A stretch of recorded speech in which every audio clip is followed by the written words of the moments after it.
All right, family. So as you can tell, we're going over Japhet, Judah, and Yahawah, which is Iran, African Americans, and God Almighty. That's what we're going to go into now, um, dealing with the situation that's going on in, in Iran. You know, for a lot of us, there's not too much that we can do about it, but for um, it does help for us to understand and know what's what's going on and what the situation means. Okay, no, that region of Iran today used to be in the Bible. You'll see it addressed as Persia, Media, and Elam. Okay, now Elam are the people in India. That's a son of Shem. That's the firstborn son of Shem. You see that in Genesis chapter 10. Or you go into Media, Madai, that's going to be that little space going from the Black Sea west toward the Caspian Sea, south of the Caucasus Mountains, and little south of Armenia. That area was anciently controlled by the Medes. Okay, excuse me. And when you talk about Persia, you're talking about that's an old name that you find in the Bible, also called the Farsi or the Farsi or Farsia people also. All right, so these are ancient names. That's why the language that they speak now is called Farsi. It's not called Persian. Now, Persia had rulers that were, they didn't really enforce religion upon people. They weren't a religious dynasty. They weren't religious exhaustively by nature, and they did allow several liberties to their people in their empire without making any religious duties mandatory upon them. This is similar to what Alexander the Greek did, but they did a lot of times make the people. The Greek rulers did have the people worship their gods in some form also, which most of them did, except for the children of Israel. Okay, so when we talk about the Persians, we're talking about a people, believe it or not, that have been very hospitable toward Black Americans. I'm talking in the ancient times, in the time of Esther, when in the time of Nehemiah, in the time of Ezra in the Bible, they were very hospitable and very accommodating toward the children of Israel.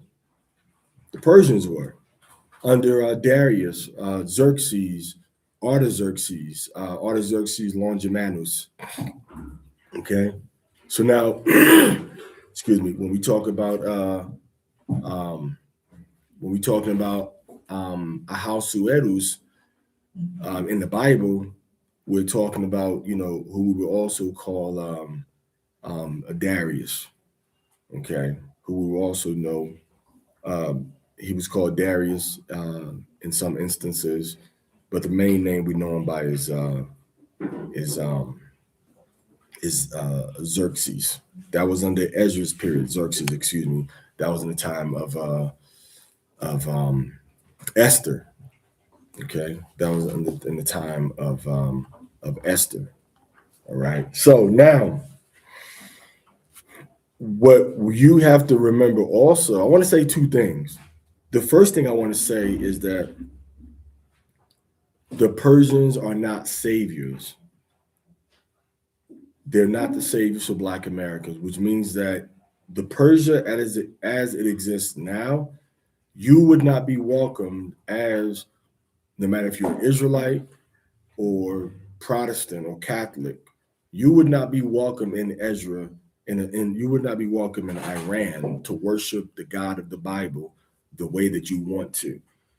So I know a lot of you are rooting for Persia, and you're excited and you think it's World War III. But a lot of you've never been through war-torn areas. You've never seen the effects of war. You've never experienced blockades of your highways and of your roads with civilians holding rifles and pistols, deciding whether they're going to let you through or not. Okay, I've been in those situations, and many people that are veterans have been in those type of situations. So when you think that it's a good thing for you in your country to watch people that are enemies of the government where you live at attacking other areas where your people are also, it's kind of a it's kind of a displaced sense of reality, because Israelites, Black people, Black Americans, African Americans are in Dubai right now, and Dubai has been struck. I personally know a relative of mine who has a friend that was about to stay in the hotel that got bombed in Dubai, but they didn't stay there because they wanted a different room with different accommodations. They didn't have all the features, but had that person stayed in that hotel, they most likely would have been dead right now. Okay. So it's not just American government, it's Black people, Israelite people that are caught in the crossfire as a casualty of war. Whether it's through friendly fire, as is the case that we saw when Iran accidentally shot something over into Turkey. And when they don't have a beef with Turkey, that's why I call it friendly fire, even though that's not technically friendly fire. Or whether it's the impact of direct attacks affecting our people. Now, with that being said, I want to look at some Iranian statistics right now. And there's a website or app that you can get. It's called Flight Tracker. You can get that app. I use that app when I travel. If you use that app, Flight Tracker, right now, you'll see that the cancellation of arrivals into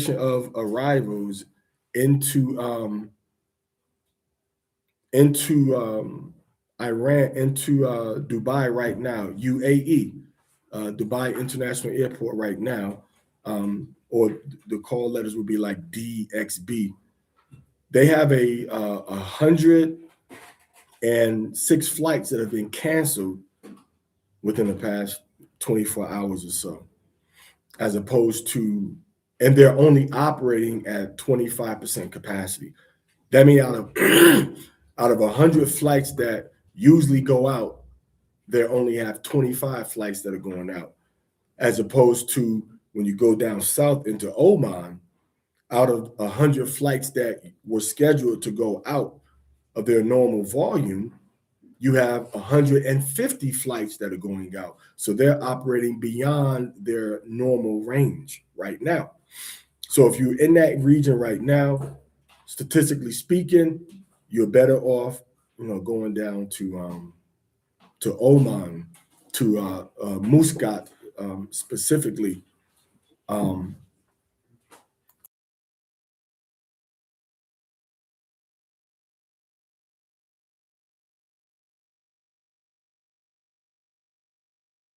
To the Muscat airport specifically to try to get out of there.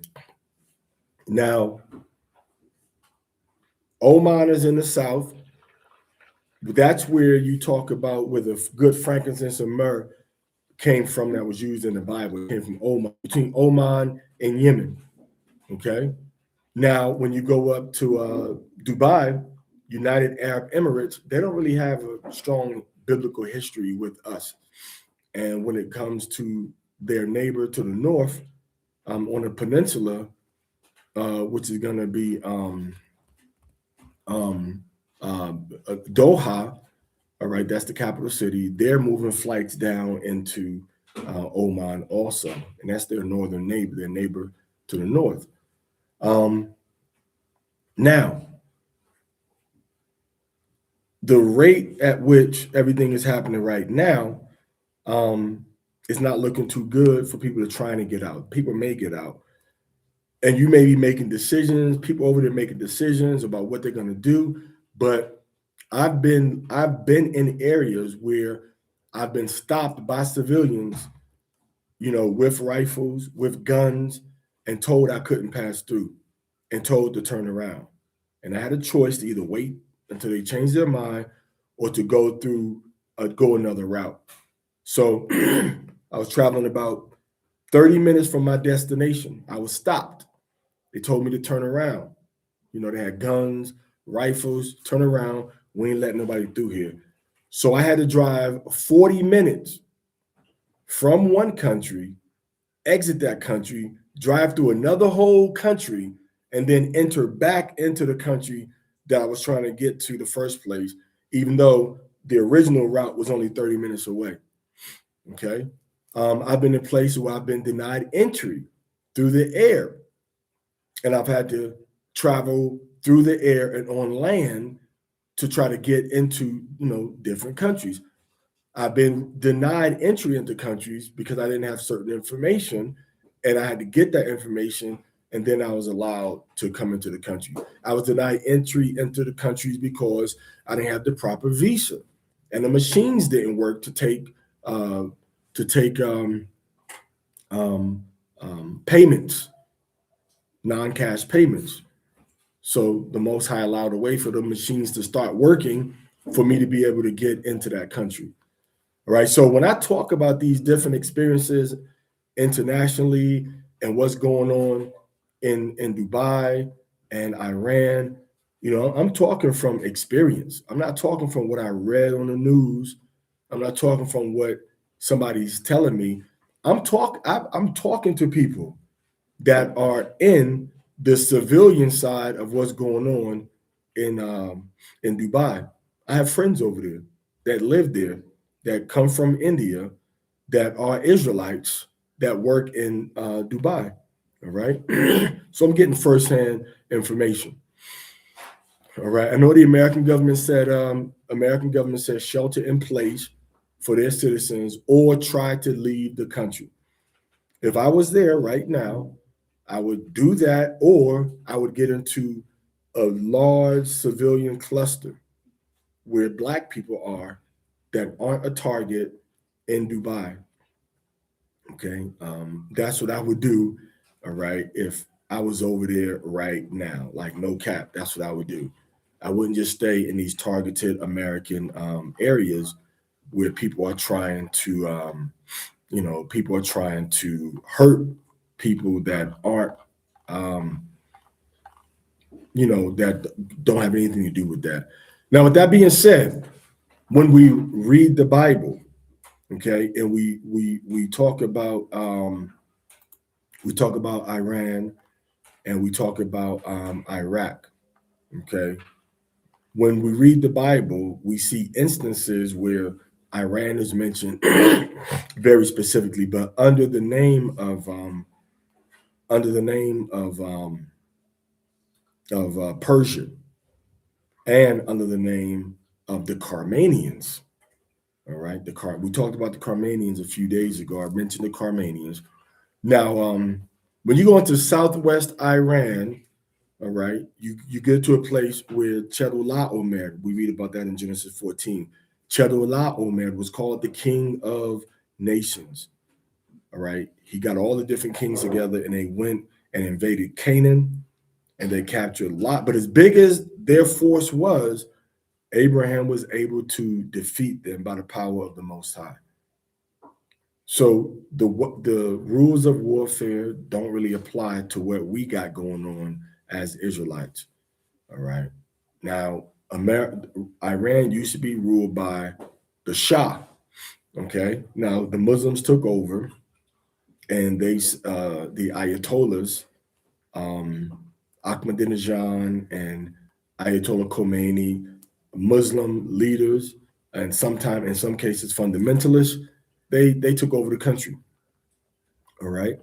Now, so this is what we got going on with Abraham, Genesis 14, Chedorlaomer, which is called Chedorlaomer and Tidal, King of Nations, they invaded into Canaan and they took over and they kidnapped, people from the five cities of Sodom and Gomorrah, where Lot lived at, and Abraham went and got them back. So there's no military force that can withstand the pressure of the God of Israel. Okay, represented in this title of this lesson by the African Americans, which are really the tribe of Judah that the Bible talks about. They are Judah. Okay, so now when we go into Ezra chapter 1, we see the Bible talks about Cyrus the Great. All right, he was the king of Persia. He's the one that allowed the Israelites to return to the land of Israel, and this is after Esther. All right, he allowed them to return to Israel. Now, after him, you have Artaxerxes the first, which is also a Persian ruler, king of Persia. He's the one that sent Ezra back to Jerusalem. And that's why I said that a lot of times the Iranians have been favorable toward the Israelites, toward African Americans, the tribe of Judah. They have done things to let us go to our land. Now, when you look at historically, when else did you see this happen? When else did the leaders in Iran allow Black people that believe heavily in the Bible, a totally different religion than them, to leave the country to go back home? It happened in the time of Nehemiah and Ezra and them. He allowed us, go back to Jerusalem to help rebuild the temple under Cyrus and under Artaxerxes. You know what else had happened? It happened in 1979 when people were mad at what the U.S. was doing in southern Lebanon, if I'm not mistaken, and the Iranians stormed a U.S. embassy. And when they stormed this U.S. embassy, you know what they did? They had a bunch of people. They held the people there for 2 to 3 years. But you know who they let go? You guessed it. They let the African Americans, the tribe of Judah, leave there. They said because they are an oppressed people in America, and they let us go. I think it was about maybe 28, if I'm not mistaken. Several of the white people, but they kept the white people. But they let the Judites go. Black Americans, they let them go. This happened in 1978. All right. This started in 1978. Now, this has been happening for years. Iran and America, Iran and Iraq always have a conflict. So it's not necessarily part of the end days prophecies. All right. Because the end days prophecies that we read about in Ezekiel chapter 38 coincide with Ezekiel chapter 39. And that's going to happen when all of these nations are going to get together against the children of Israel and against the other nations. All right. So when we look again at Genesis chapter 14, we see Elam and Persia coming on the scene. Okay, when we look at Ezra chapter 1, we see the Israelites can go back to their homeland. Ezra chapter 7, we see the Israelites can go back to their homeland. When we go back before that to about the 480s BC, between 480 and 460, now we see Esther. Okay, now Esther was under Xerxes, which was a Persian king. Mordecai, an Israelite, was elevated in Persia with them knowing that he was an Israelite to a high political office. So the Iranians historically, again, have had positive relationships with African Americans, and in this case, African Jamaicans or African West Indies or Afro Antilles, which would be the family of Mordecai and Esther. Today, they will be called people of the West Indies. Okay, so this is where we get Purim from. But again, all of this is taking place in Iran. All right, so it's just ironic that the Edomite Haman, aka which could be identified with Donald Trump, which is also an Edomite, would decide to do something that would destabilize the Persian Empire, aka the Iran, by attacking the land of or the people of Israel. So everything that's happening now happened during the time of Ezra, but it was kind of the roles were switched around. Trump attacked Iran, and Iran is beefing with the land of Israel. In the Bible, an Edomite relative of Trump wanted to exterminate the Israelites from the land of Iran or the whole Persian Empire, and the king came and defended us through our sister Esther or Hadassah being used by Yahawah through prayer and fasting to bring about deliverance, and her actual uncle saw the prophecy, saw in a dream that that we were going to get delivered. Okay, my bad, y'all. I thought I had this camera on over here, Masha. So my bad. So that he saw in a dream that we were going to be, delivered. All right. So now, I need you to get a chair and come up here, please. I got some. Get your KJV. We're gonna be doing some reading. So now, what are some prophetic notes? So now, what have we discussed during the time of Xerxes? In the time of Ezra, Ahasuerus, the king was favorable toward the children of Israel. His son is the Artaxerxes, all right? His son is the Artaxerxes that allowed Ezra to go back into the land of Israel. So the father and the son were both favorable toward the Israelites. You understand? So it was no major beef. Okay. So now, what are some prophetic mentions of Ezra?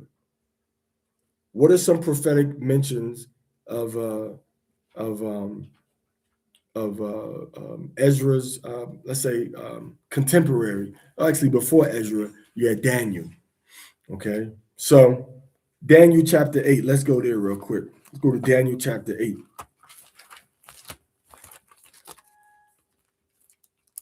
Okay. Let's go to the book of Daniel, chapter 8. Okay. And let's start from verse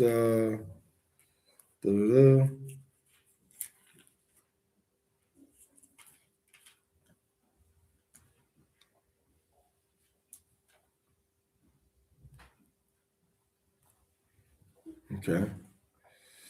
Let's read verse 3. Go ahead.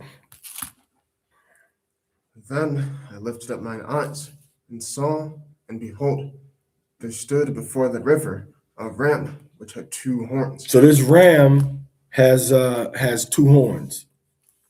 All right. Two horns representing power, two elements of government power, two elements of rulership. Read.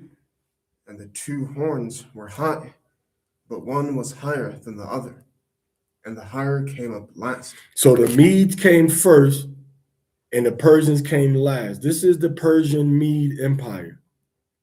These two horns represent the Persian Mede Empire. And the Persian Mede Empire are the ones that took over from Babylon. So during Babylon, we were taken from Israel about 586 BC. We were taken and we were put into captivity under the Babylonian Empire. The Babylonians got attacked from the Persian Medes.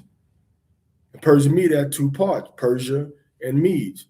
The Medes historically were in the eastern part of the kingdom. I'm sorry, the western part of the kingdom, and the Persians were in the eastern part of the kingdom. When you go up under like the Caspian Sea, further south toward Kuwait, Euphrates River, where ancient Elam was. Now Elam got up and left. Elam got up and left, and they went down through Pakistan, and then they went down into India, and it went into the Indus Valley. Now, it went into the Indus Valley. They merged with some of the descendants of Elam or descendants of the Japhetic people, which were what they call the Aryans. The original Aryans weren't white Europeans.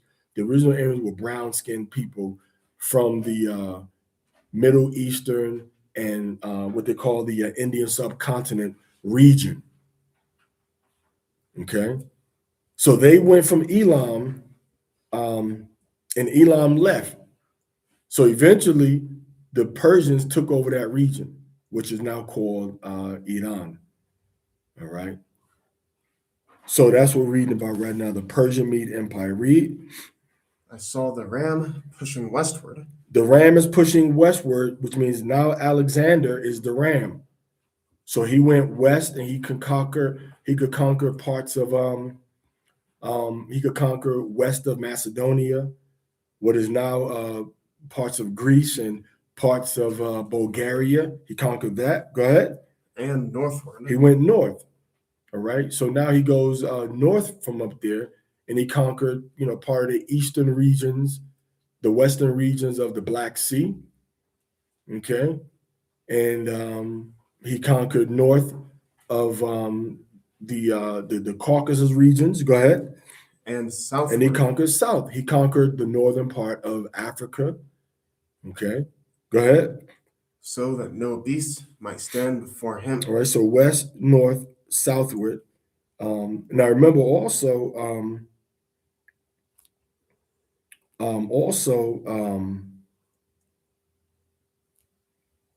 so this is a part of okay. Give me a second here.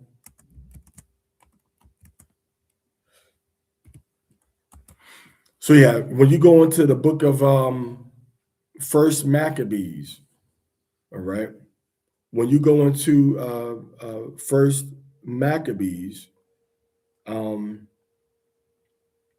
you go into First Maccabees, and you read about, so this is the Greek Empire, but when you go into First Maccabees, okay, and you read about Philip of Macedonia. Okay. Philip of Macedonia. That was Alexander's father. Now, he tried to bring everybody together. All right. And he had a little, he had like a little union. All right. He had a union together. All right. But when he had the union together, Alexander solidified it. So these are the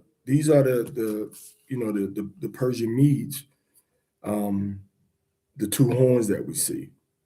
All right. So let me go back and revise, because I got thrown off track thinking about verse 5. So pushing westward, northward, and southward is going to be what the ram did in verse 3, which is the Persian Mede Empire. All right. They conquered all of these people in these different areas. All right. So now remember the goat. We read about this in the book of Matthew. We read about the goat, and also actually hold up. Let me go to verse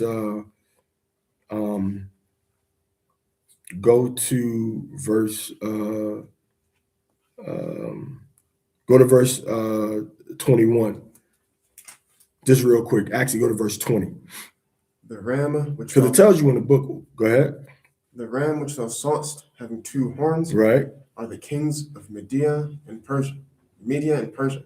21. And the rough goat. So the Greeks are the goat. Go ahead. Is the king of Grecia. The king of Grecia. Go ahead. And the great horn. That is between his eyes. Is the first king. The first unified, unanimous king. Talking about Alexander, but we're going to build up to that point. All right. So westward from Persia Mede, they come southward into Egypt. Okay, and then northward into the steppes area. So the Persian Mede conquered all of that Mediterranean region. They conquered south and they conquered west, and they conquered north. All right, a lot of the Arabian Peninsula area, Iran, Iran, Iraq, Armenia, Turkey, Greece. They conquered Sudan. They conquered Bahrain. They conquered the UAE area. Now, remember, what you call the UAE now used to be part of the Persian Empire. So Persia is fighting a country that used to be part of their empire. And that goes to the prophecy about Ishmael's going to prosper, going to dwell in the presence of his brother. I mean, he's going to be able to chill and relax in the presence of all of the other descendants of Abraham that came from Keturah, all right? But Ishmael came from Hagar, so he's more successful and prosperous, especially as the firstborn. So a lot of people you see over in UAE, over in Doha, Qatar, these people are the descendants of Ishmael, the ones that got money, the ones that control the oil, Saudi Arabia. These are the descendants of Ishmael, the ones that don't have a lot of natural resources to get rich, like Oman, and not a lot, Oman and in Yemen, and the ones, in Jordan. These are other families of Abraham, but they're not as potent as Ishmael's descendants. All right, go ahead. Neither was there any that could deliver out of his hand. Where you at now? Verse 4. Okay, go ahead. But he did according to his will and became great. Go ahead. And as I was considering, behold, an he-goat came from the west on the face of the whole earth. And that's why they call the white world, they call it what? The Western world. Even though Greece is right above Africa, right?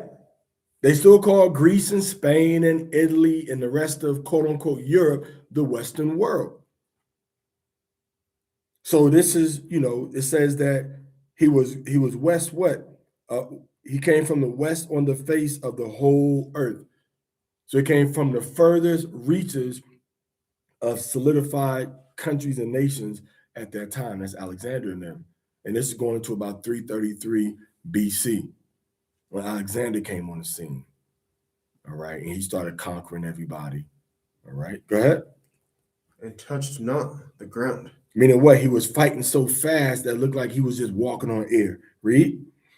And the goat had a notable horn between his eyes. Go ahead. And he came to the ram that had two horns. Go ahead. Which I had seen standing before the river, and ran into him in the fury of his power. So Alexander just totally destroyed the Persian Mede Empire. Alexander's empire was all the way down into Afghanistan, all the way around Uzbekistan. Okay, all the way down into parts of what we know now as Pakistan, and it just did it with fury. All right, Iraq, Iran. Go ahead. And I saw him come close unto the ram, and he was moved with choler against him. So severe anger and wrath. Go ahead. And smote the ram. Go ahead. And brake his two horns. Took down the Persian Mede Empire. Go ahead. And there was no power in the ram to stand before him, but he cast him down to the ground. Go ahead. And stamped upon him, and there was none that could deliver the ram out of his hand. So now a lot of the people that you see, now, some of the people scattered around in those refugee groups come out of this old empire, and they weren't able to rise up again once they got destroyed by Alexander. Okay, once they got destroyed by Alexander. All right, go ahead. Therefore, the he-goat waxed very great. The he-goat waxed great. Talking about Alexander. Go ahead. And when he was strong, the great horn was broken. All right, so now let's go from there and let's go into verse 20 again. The ram which thou sawest. The ram which you saw, go ahead. Having two horns are the kings of Media and Persia. Now notice that it's not really talking about too much. that the ram did, except get his power taken away. All right. So the ram, aka the Persian Mede Empire or Iran, is not going to be able to stand up successfully against the goat. Because remember, America is the last leg of the Greco-Roman Empire. And nobody's going to defeat the Greco-Roman Empire until the Most High says so. Now, check this out. When you go into the book of Revelation, the European nations are going to be the ones to destroy America with thermonuclear, with intercontinental ballistic missiles. Not the Iranians, not the Arabs, when we look at the prophecies. All right. America is going to be destroyed by intercontinental ballistic missiles by other European nations. This is what we see the 7 heads and 10 horns in Revelation chapter 7 and 17 and Revelation chapter 18. America's going to get destroyed by other Edomites, not Christ. A lot of you think that Christ is going to come to make war with America. He ain't. Because before America is fully destroyed, where are we going? We're going into the wilderness. Did not Hamashiach say he ain't going to be in the wilderness? Did not the prophecy say that David is going to be with us in the wilderness? The Messiah is going to return to defend us once we get into the land of Israel, according to the prophecy when you look in the book of Ezekiel chapter 37. Chapter 39. Start from 37, the dry bones waking up.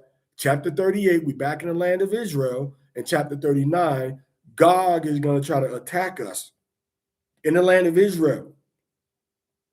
So the Persians, what's happening with them, that's just a sideshow.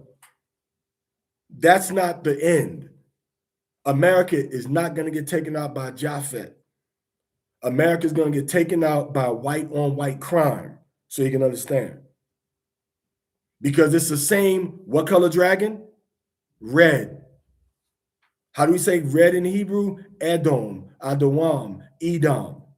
So it's the same red dragons with these horns. The 10 horns is going into the 10 nations of the European Economic Community and affiliates, which are on the head of the 7-headed dragon from Revelation chapter 17. A lot of people say the Greeks, the Romans, the Germans, the French, the British, and the Russians or the Portuguese and all of that, but they forget about a lot of people forget about Belgium. Belgium, / Netherlands. So take Russia out and put Belgium, Netherlands in there. Why do I say Belgium, Netherlands? Because Russia ain't never had no slavery in America. Russia ain't never oppressed the saints. Russia ain't never make war on the children of Israel. Russia never did none of that. Belgium murdered and massacred millions of Israelites in the Congo. In Belgium and the Netherlands, what's they call the Netherlands, aka the Dutch. Have you forgotten about you learned about this in history in school? The Dutch West Indian Company, right? They had slavery going on, trading slaves and people and transporting slaves and merchandise in the West Indies. That's where you get, if I'm not mistaken, San Martin, and then you got Aruba, which are Dutch colonies in the northern part of South America, the islands off of there, ABC. Aruba, Bonaire, and Curaçao. All right. And they speak, I think it's Papiamento, a form of Dutch dialect, a Dutch Creole. Then you have Suriname, which was established by the Dutch as a slave colony in South America. So you can't say that the Russians are part of the 7 heads because they are a power, because this woman was drunk with the blood of the saints. And Russia ain't never done nothing terrible to the Israelites like these other Gentile nations have done.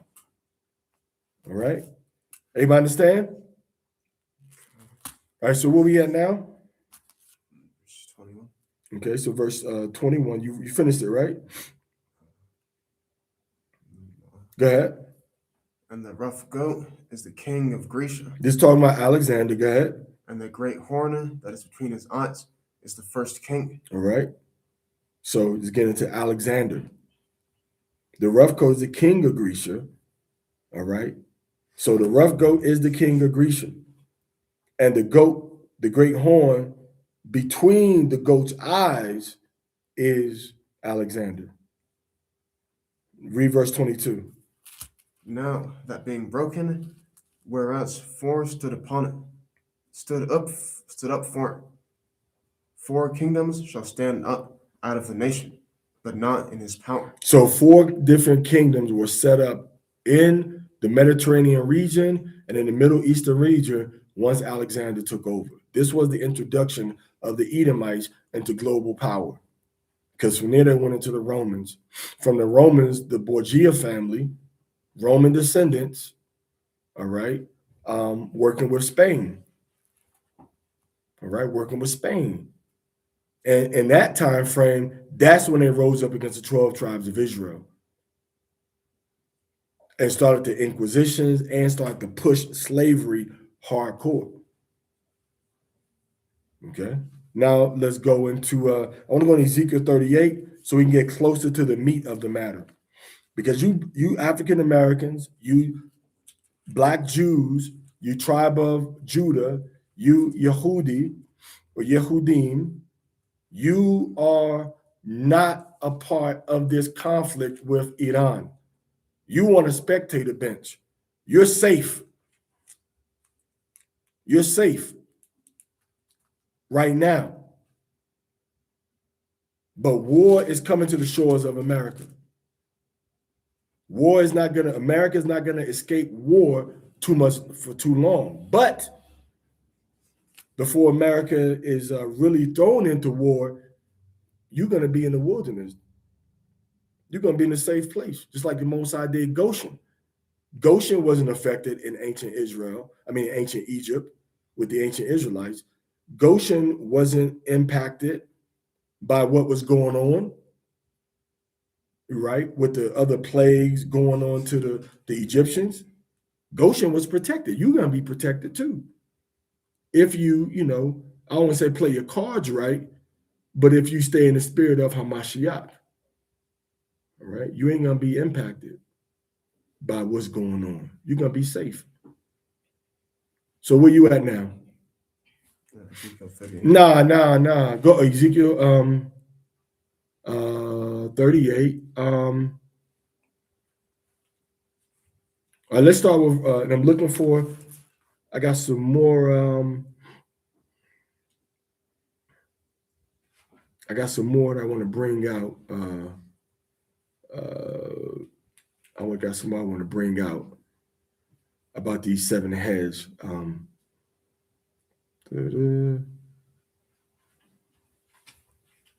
Go ahead. Where you at? Ezekiel 38. All right, read. And the word of Yahawah came unto me. So Yahawah is speaking to Ezekiel.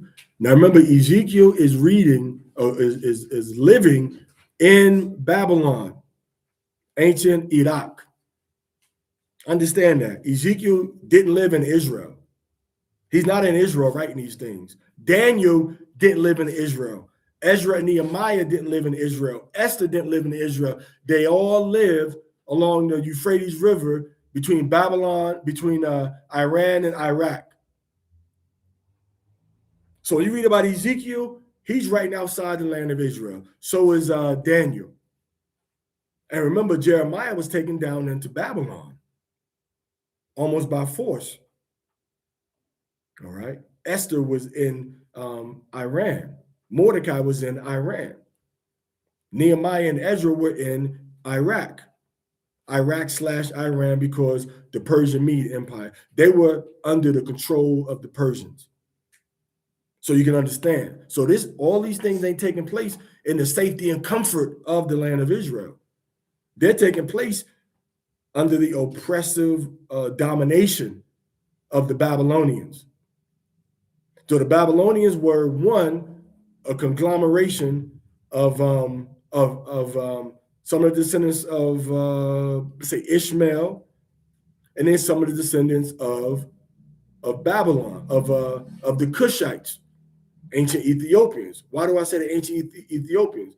Because you can read plainly in the Bible that the kingdom was established by Nimrod, and Nimrod was a Cushite.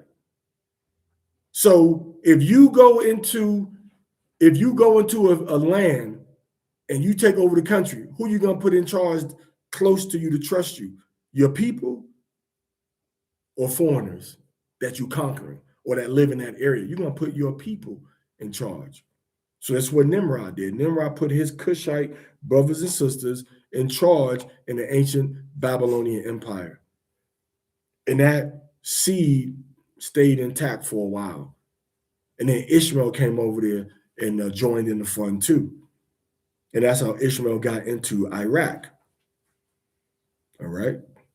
But now you got Ishmael and Japhet in that region. And not only that, you have Ashur, which are the modern day, some of the Persian people or Assyrians in there. That's a melting pot over there. Because remember, everybody was over there. That's when the Most High confounded the languages with the Tower of Babel. Everybody was over there. All right. All right, so go ahead and finish. Go ahead and read that. Son of man, set thy face against Gog. Against who? Against Gog. All right, so Gog traditionally and historically have been identified with the region north of the Caspian and Black Sea, which is talking about Ukraine, talking about Russia, that region right there. So a lot of those people over there are not white people. A lot of people over there are Japhetic people that live in the cold regions. So in Russia, you got a mixture. You got Esau and you got Japhet. So you got Shem coming out of Esau, and then you got Japhet coming out there from the Persian Medes, or Gog. All right. So what does it say again? Read again. Son of man, set thy face against Gog. Okay. Now, when you hear about set your face against Gog, and you go to Revelation chapter 20, all right, and you read verse 8, it says, and shall go out to deceive the nations which are in the four quarters of the earth, Gog and Magog, to gather them together to battle, the number of whom is as the sand of the sea. That's Ezekiel chapter 38 right there, all the way in the book of Revelation chapter 20. So you can't read Ezekiel chapter 38 and think that it's talking about now with America. Because when you read the chapter, you clearly see it's talking about the future. It ain't talking about way into the future when we get back into the land of Israel. Ezekiel chapter 38 did not happen yet. I remember around 1996, 7, and 8, they would say, oh, it's happening now, but it's not when you read the whole chapter. I keep reading. The land of Magog, the chief prince of Meshech, Go ahead. and Tubal. So when you see the chief prince, the chief ruler of Meshech and Tubal, that means the same geographic region under the same type of rulers. Read. And prophesy against him, and say, thus saith Yahawah Elohim, behold, I am against thee, O God. Verse you in? Verse 3. Go ahead. The chief prince of Meshech and Tubal. Meshech. Go ahead. Or really Meshach, but Meshech. Go ahead. And I will turn thee back and put hooks into thy jaws. I'll turn thee back, put hooks in thy jaw, which means they're trying to negotiate and talk their way out of war. You know who's controlling that region right now? Because what you got to realize that Russia, how can I put this? Most of Russia is not white. Russia started out in the western part Moscow, by Moscow. And then they expanded east and conquered all of the different peoples, which were a lot of Japhetic and Shemitic peoples. Moab and Ammon, because remember, Russia goes and touches the northern part of the Chinese Empire. So a lot of people over there are Chinese type of people, but they live north of China, where Russia conquered. So it's not just one kind of people. Russia is a very diverse country, not just white people like Putin.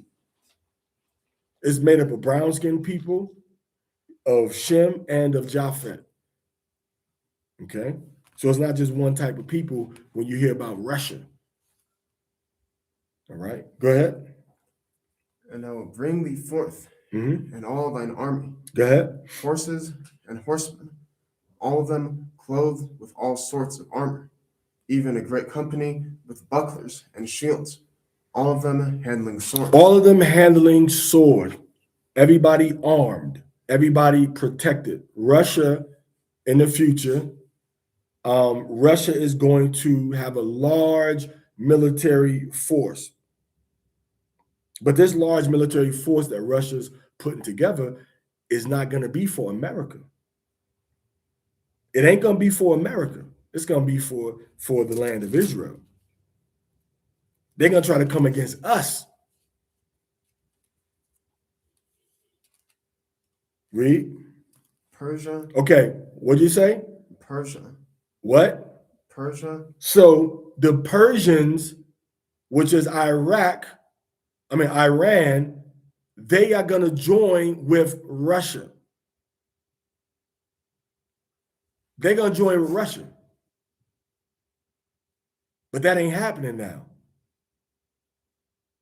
That's not happening right now. By the time the Persians join with the Russians, it's going to be almost back to the Stone Ages, so you can understand. Because the Most High, everything going to be wiped out. When those ICBMs that we read about in Revelation chapter 17, let's go there real quick because people don't believe what I'm saying. I can show you better than I can tell you. Let's go to Revelation chapter 17.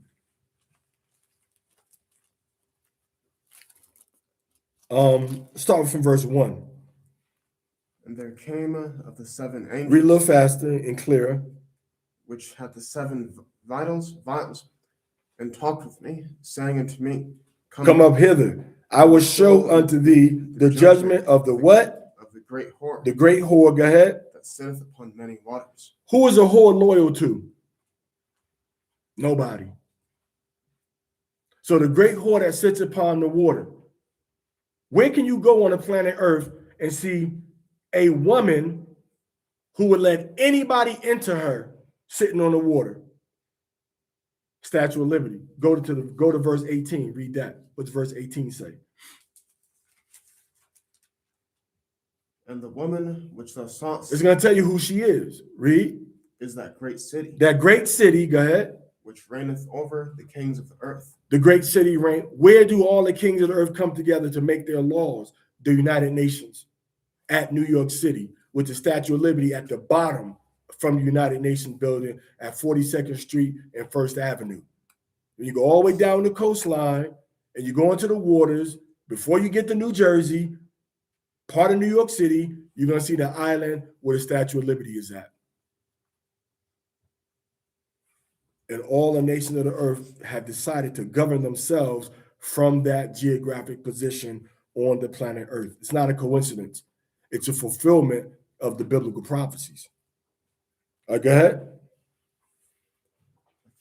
Yeah, back to verse 2. What am I showing you? I'm showing you that America is not going to be destroyed by Russia.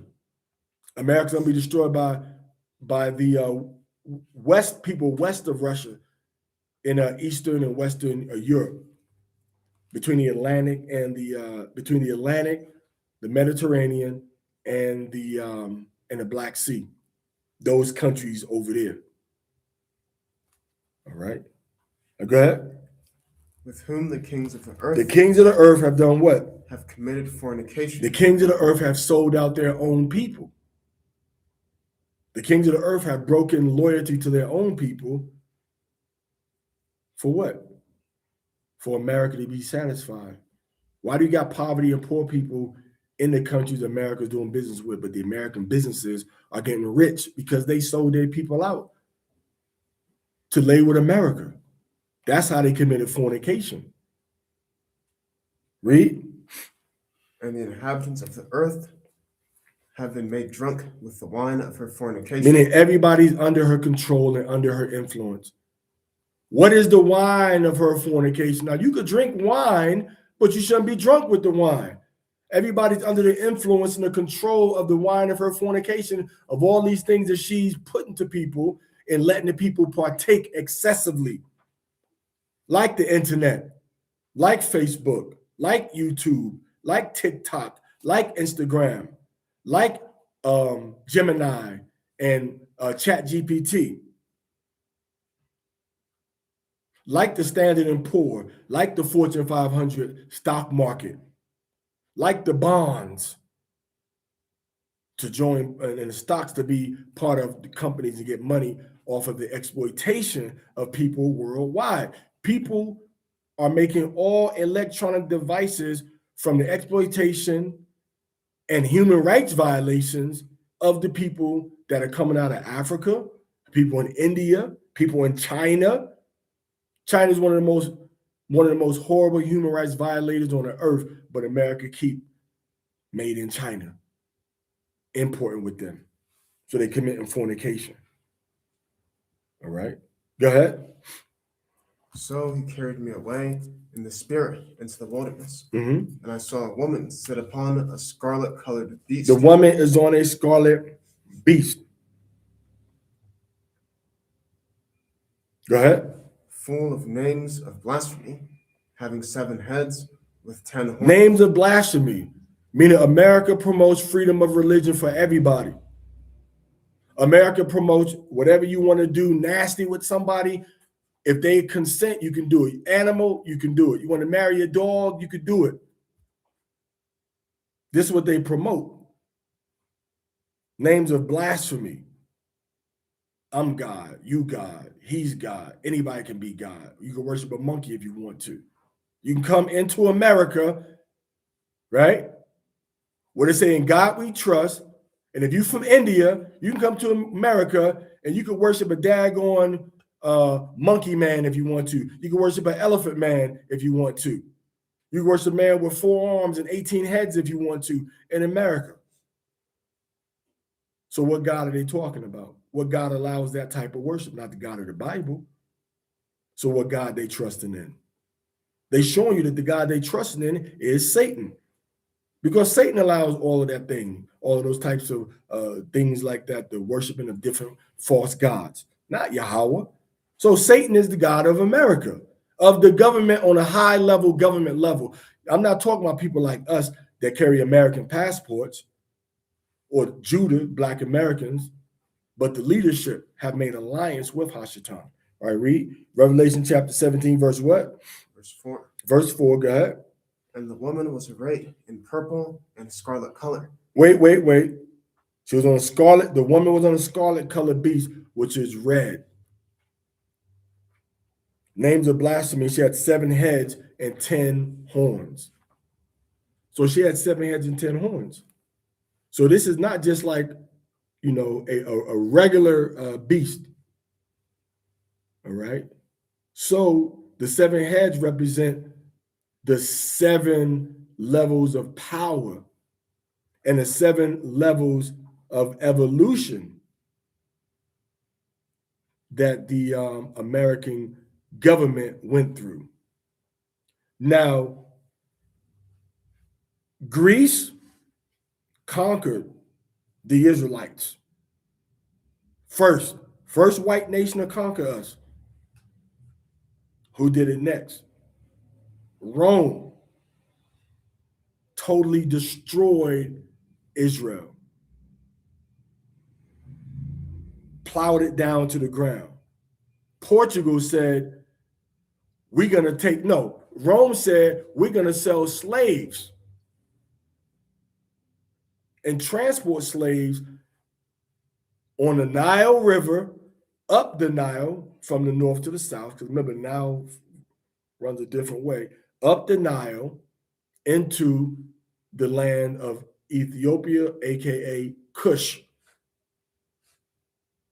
and sell them into the Eastern Indian Ocean.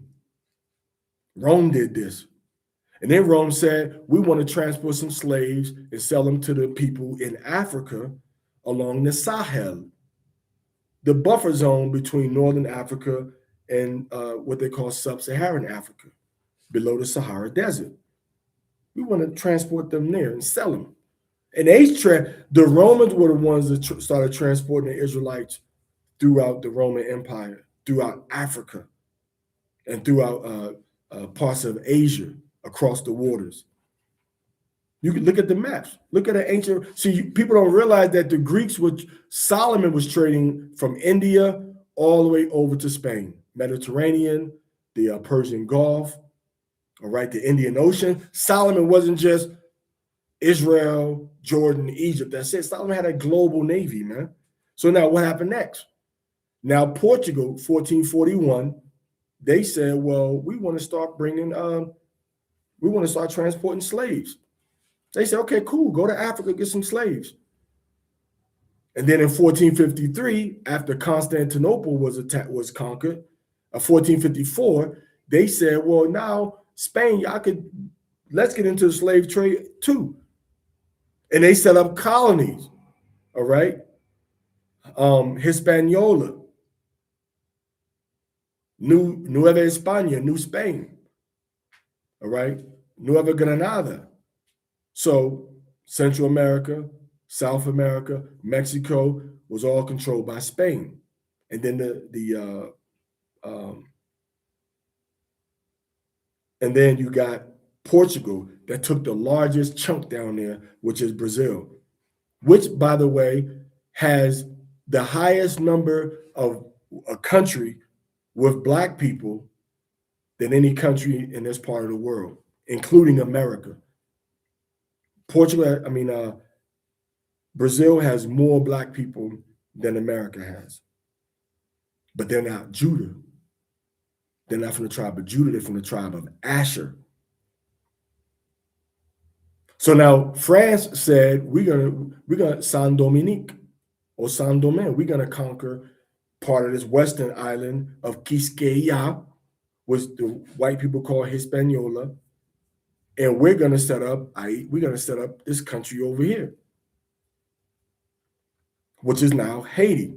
So they brought the tribe of Levi there.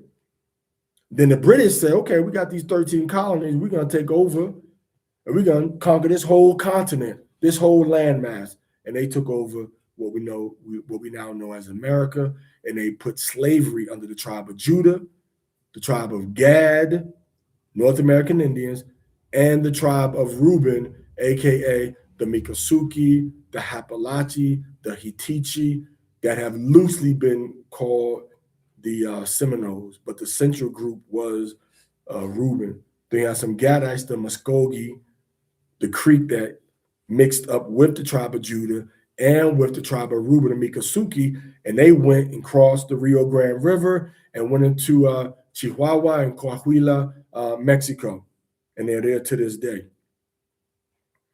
So the British took over up there, and then the British said, we're gonna be America. But then the British said, okay, everybody else, guess who came to them 13 colonies setting up America?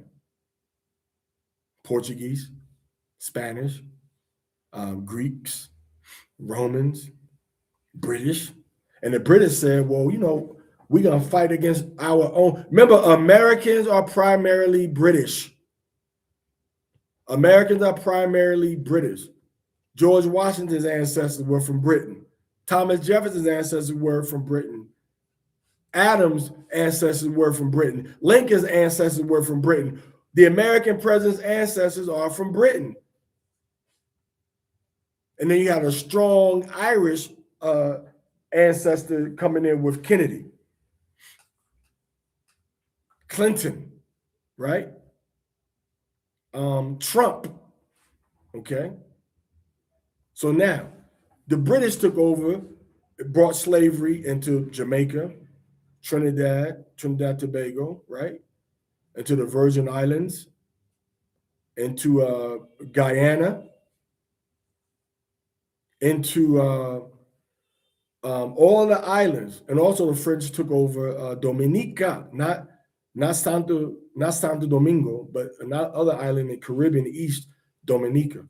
The Spanish also took over Cuba, right? So now the Netherlands or Belgium, okay, they took Dutch Guyana, which is called Suriname now, okay, and they took over all the different islands, or some little small islands over there. All right.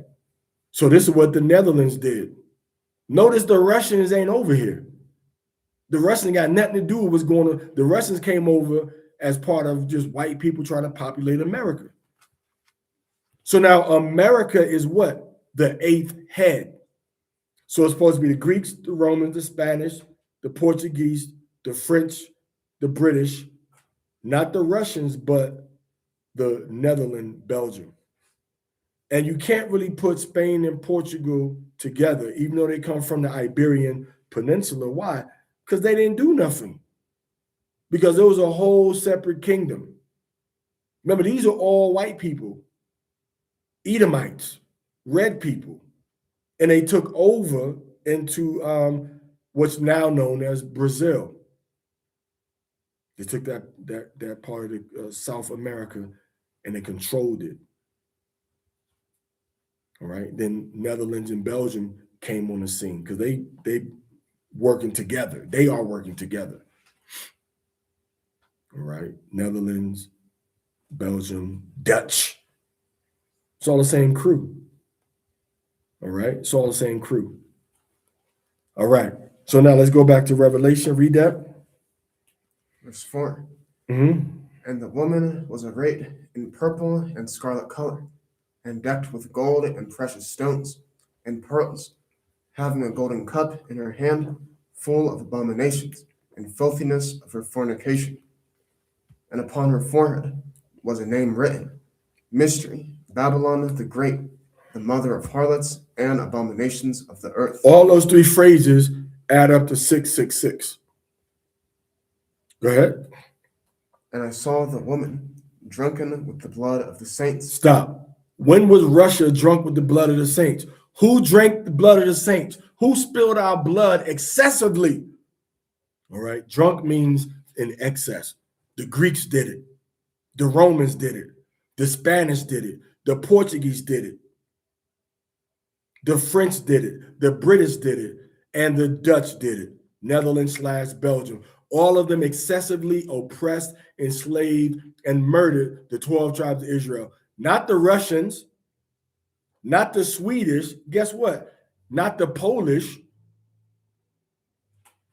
The Polish came under pressure from the French, and they were fighting, but then they saw the Levites, they saw the Haitians, and they said, man, they deserted the French army. And they went to fight with the Black Haitians, the tribe of Levi.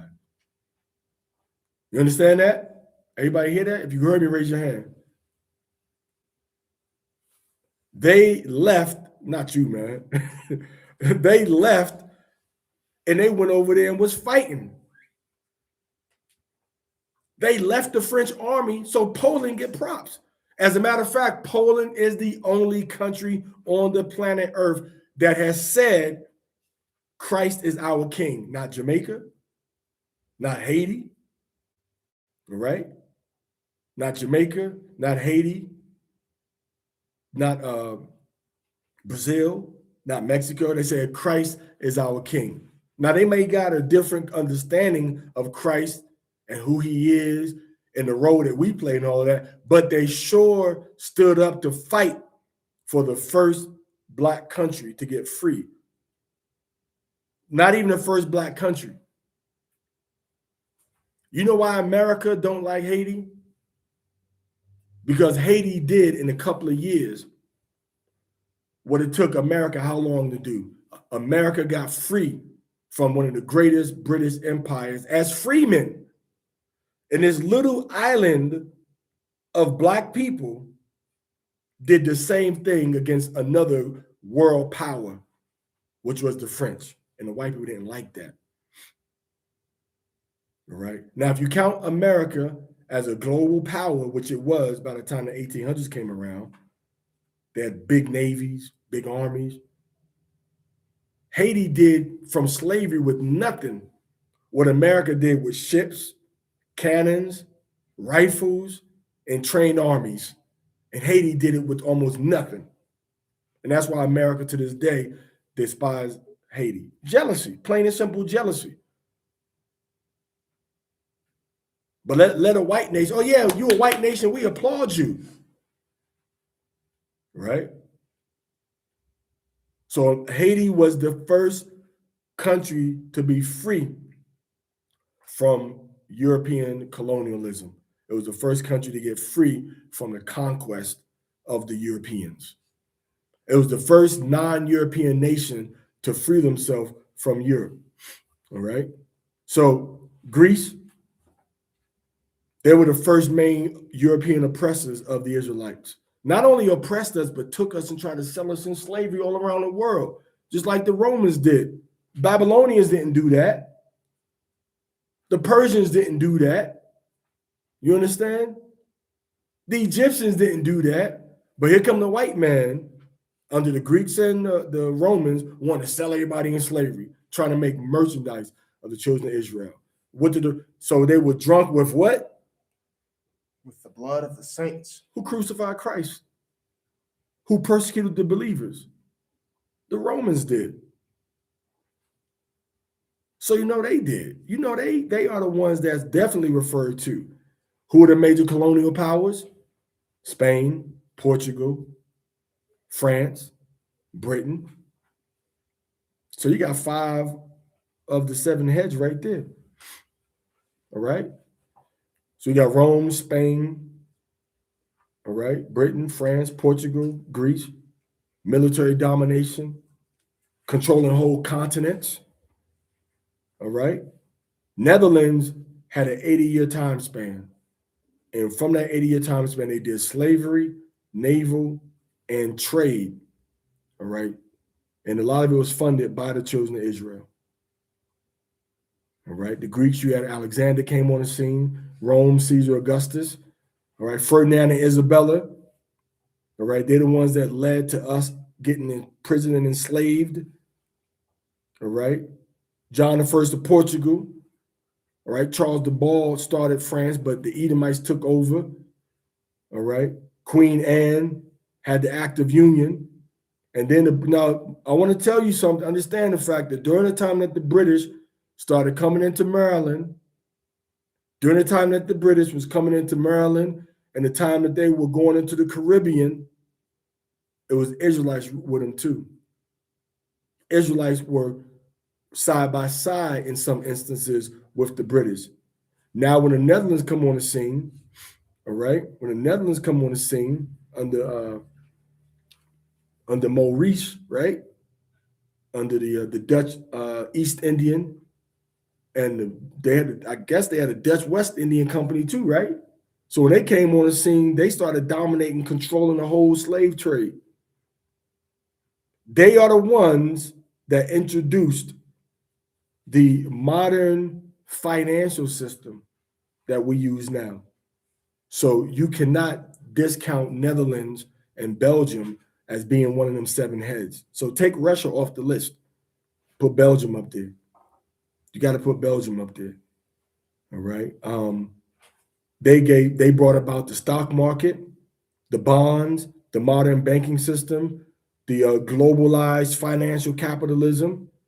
The Dutch are the ones that introduced that. So their impression, their contribution to the whole system of the beast is like enduring to now. Amsterdam right now is the world financial center. All right. Now they passed the well back then, but they passed the baton to London. But right now, I think it's Antwerp. All right, they are the diamond district of the world, controlled by Amalek. All right.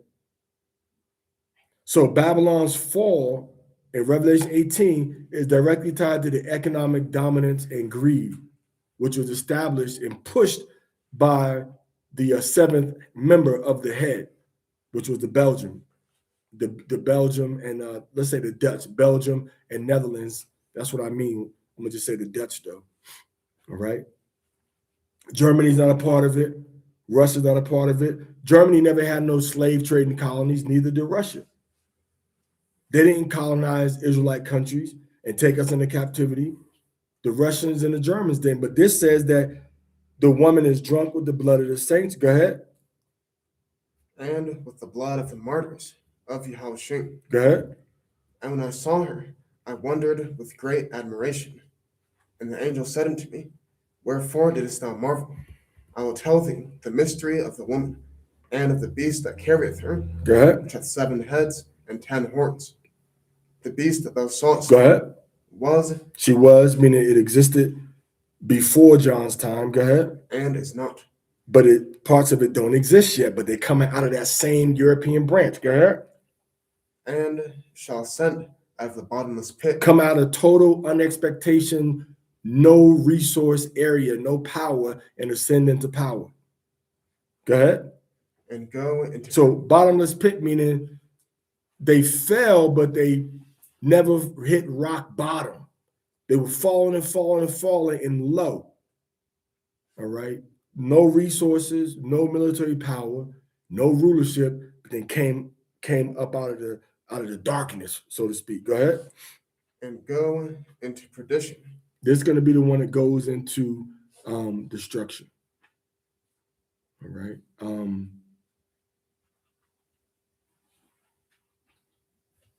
Go ahead. And they that dwell on the earth shall wonder, whose names were not written in the book of life from the foundation of the world. So we know what's going on. So the rest of the world is going to wonder what's happening. Go ahead. When they behold the beast that was and is not, yet and yet is. Go ahead. And here is the mind which hath the vision.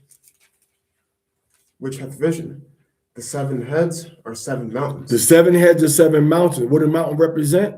The mountain represent the government structure, not Rome. It ain't talking about the 7 mountains of Rome.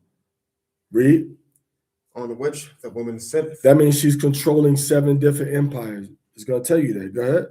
And there are 7 kings. There are 7 what? Kings. 7 kings. Go ahead. 5 are fallen. 5 are fallen. Go ahead. And 1 is. And 1 is. Meaning ultimately all these, when we start to get the understanding of this right here, we're going to be in the last leg of the Greco-Roman Empire. So 5 kings, 5 of the kings fell. And the last 2 aspects of the king was the British and the British and the Portuguese, the British and the Belgium or the Dutch. Those are the last ones. And the British are still in power, but now the Dutch have kind of fallen off. But the British still control empires around the world. They still, Jamaica, Belize, all these countries still got these white people on their money, but they supposedly free. They're part of the Commonwealth of Nations now. Read. And the other is not yet come. And 1 is. And when he cometh, he must continue a short space. A short space. That's talking about the Dutch. The Dutch came on the scene for a little while, and they set up a whole system for the rest of the Edomites and us globally to benefit from for good and for bad. The Dutch set that up. Read. And the beast that was and is not, even he is the 8th. The beast that was and is not, even he is what? The 8th. He is the 8th, which is talking about America. Now, when you read this, sometimes the wording may get, kind of misplaced, But ultimately, it always ends. Just look at it clearly, and at the end, it will always give you the clear picture of what it's talking about. But you may be saying to yourself, what this got to do with Iran? Because we're talking about Iran, and we show you that Iran and America are not going to enter into no World War III conflict. We're showing you exactly who is going to destroy America. But first, we show you that America is the eighth beast that Revelation talks about. Read. And the beast that was and is not, Uh-huh. even he is the eighth, Even he is the eighth. Go ahead. and is of the seven. And is what? Of the seven. And is of the seven. Meaning the eighth beast is made up of all of the seven red-headed dragon European nations coming together. Where can you go on the planet Earth? To a powerful place with a woman sitting on the water, where all nations come to govern themselves, that consists of the Greeks, the Romans, the Spanish, the Portuguese, the French, the British, and the Dutch, all coming together, living united as one eighth head, one government, one domination. Only in the United States of America can you get that. That is the eighth beast that John is talking about in the book of Revelation. Read. And goeth into perdition. That's going to be the one that's going to go into destruction. The one that's going to be forever lost is America. Where the Black Americans are right now, but they're going to be delivered from America and go into the wilderness, whether it's on chariots or UFOs or airplanes or ocean liners or cruisers or ships. It really don't even matter. You can argue and debate about that all day, how silly it sounds, how rational it sounds. It doesn't even matter. The point is, it's going to happen. According to Ezekiel chapter 20, verse 33 to 38. You can read it for yourself. All right, read. And the 10 horns which thou sawest are 10 kings. Go ahead. Which have received no kingdom as yet. Go ahead. But receive power as kings. 1 hour with the beast. Go ahead. These have one mind. These have one mind. Go ahead. And shall give their power and strength unto the beast. The eighth head of the beast. Go ahead. These shall make war with the Lamb. These shall make war with the Lamb. They're going to try to fight Hamashiach. You see, it's the red nations that we're concerned about, not the brown nations. It's the red people. It's the Edomites that we're, the Edomites are the concern, not the brown people, not the Iranians, not the Iraqis, not the Arabs. It's the red people. The red nation, the Edomites. Read. These are what? These shall make war with the Lamb. They're going to make war with the Lamb, the 10-headed, the 10 horns of the beast. Read. And the Lamb shall overcome them. Where do we see that? That's going right back into Revelation chapter 20. And Revelation chapter 19. Go to Revelation 19, verse, let me go to it. Revelation chapter 19. Let's read verse 15. And out of his mouth goeth a sharp sword, that with it he should smite the nations, and he shall rule them with a rod of iron, and he treadeth the winepress of the fierceness of the wrath of Almighty God. So Hamashiach, Christ, is going to come and make war with the nations in the Eastern Hemisphere. He's going to make war with them. And he's going to rule them with a rod of iron, and he's treading that winepress. Where else do we see that winepress at? The winepress of the red nations. You see that? To show you that he's talking about these Edomites in Revelation chapter 17. Hey, give me Isaiah chapter 63, verse 1. Isaiah 63, verse 1. Come over and read that so everybody can hear you. Isaiah 63, verse 1. Read that. Right here, about right here. Read. Who is this that cometh from Edom? Coming from what? Edom. What color is the dragon? Right, what it say? What it say? Coming from what? Coming from Edom. And what color was the dragon? Read that word again. Edom. It's an Edom dragon. Edom means red. Remember, we talking about the red head and the 7 heads and the 10 horns from the what dragon? The red dragon, the Edom dragon. Read. With dyed garments. Matter of fact, we can go back to Revelation chapter 12. All right. It says,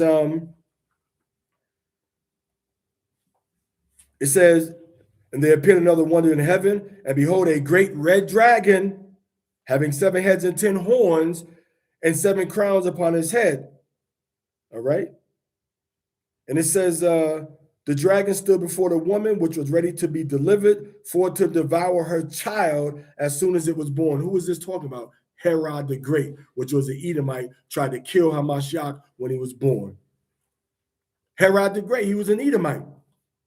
So it's red Edomites all throughout the Bible, but you don't recognize it because it ain't jumping out at you. It says he was an Idumean. And then here it says Edom. Revelation 17, it says red. All right, Revelation, where you at now? Revelation 19, it says he's going to make war with the nations. But then he said he's treading the winepress. So the winepress is a clue. Because Revelation to Isaiah chapter 63 talks about the winepress and Edom together. Let you know that Hamashiach got a battle with the Edomites that we read about in Revelation chapter 17. But he's reading about it in Isaiah. They go hand in hand. Read. With dyed garments from Bozrah. Representing the Edomite capital cities. But now it's focused on the east. Read. This that is glorious in his apparel. Got nice clothes on. Read.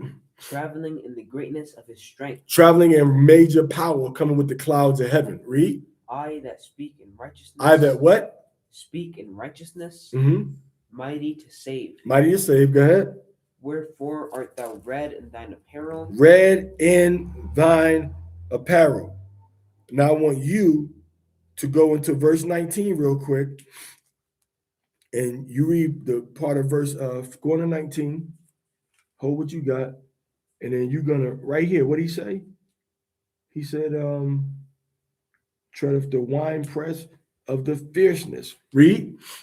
And thy garments like him that treadeth the wine. Tread of the what? Treadeth in the wine fat. That's in Isaiah. What did John say in Revelation? And he treadeth the winepress. What did Isaiah say? Like him that treadeth in the wine fat. Him that what? Treadeth in the wine fat. And what did John say in Revelation? And he treadeth the winepress. What did Isaiah say? Treadeth in the wine fat. Talking about the same event. The destruction of the Edomites in the eastern hemisphere. It's the same event. John and Isaiah are writing about the same event. Somebody treading the winepress, going to war. Read. I have trodden the winepress alone. I've trodden the winepress alone. That's it. That's all we need from right there. Right? That's all we need from right there. All right? That's all we need. Yeah, at the water. All right, now where we at now? Revelation. Chapter 17, Keep- verse 14. Keep reading. And the Lamb shall overcome them, for he is Lord of lords and King of kings, and they that are with him are called and chosen and faithful. With him meaning on his side. Now we're going to read about the same thing when we go back to Ezekiel chapter 38, where the Persians are talked about, the Iranians are talked about. Read. And he saith unto me, the waters which thou sawest, where the whore sitteth, are peoples People, all different ethnicities. Go ahead. and multitudes, Large urban areas, multitudes, large urban areas. Everybody's represented in New York City. Read. and nations, All nations represented in New York City. Go ahead. and tongues. And tongues represented in all in New York City. All right. Bronx, Manhattan, Brooklyn, Queens, Staten Island. Everybody's represented. All nations' tongues, especially when you go down to the UN. Read. And the 10 horns Go ahead. which thou sawest, The 10 horns. The horns are what color? What color is the body of the horns? Red. So we got the red dragon over there too. And we got the red dragon for Revelation chapter 12, let you know it's talking about that the Romans definitely are a red dragon because they're the ones that try to kill Hamashiach. They're the ones that murdered Hamashiach and put the Israelites in captivity. And before that, what did they do? Herod, which is a red Edomite, he's from the Edomite nation, he tried to murder baby Hamashiach. Little sweet innocent baby, he tried to kill him. Baby ain't did nothing to nobody, but Esau wanted to what? Secure his government. He didn't want Hamashiach upsetting his rulership. Read.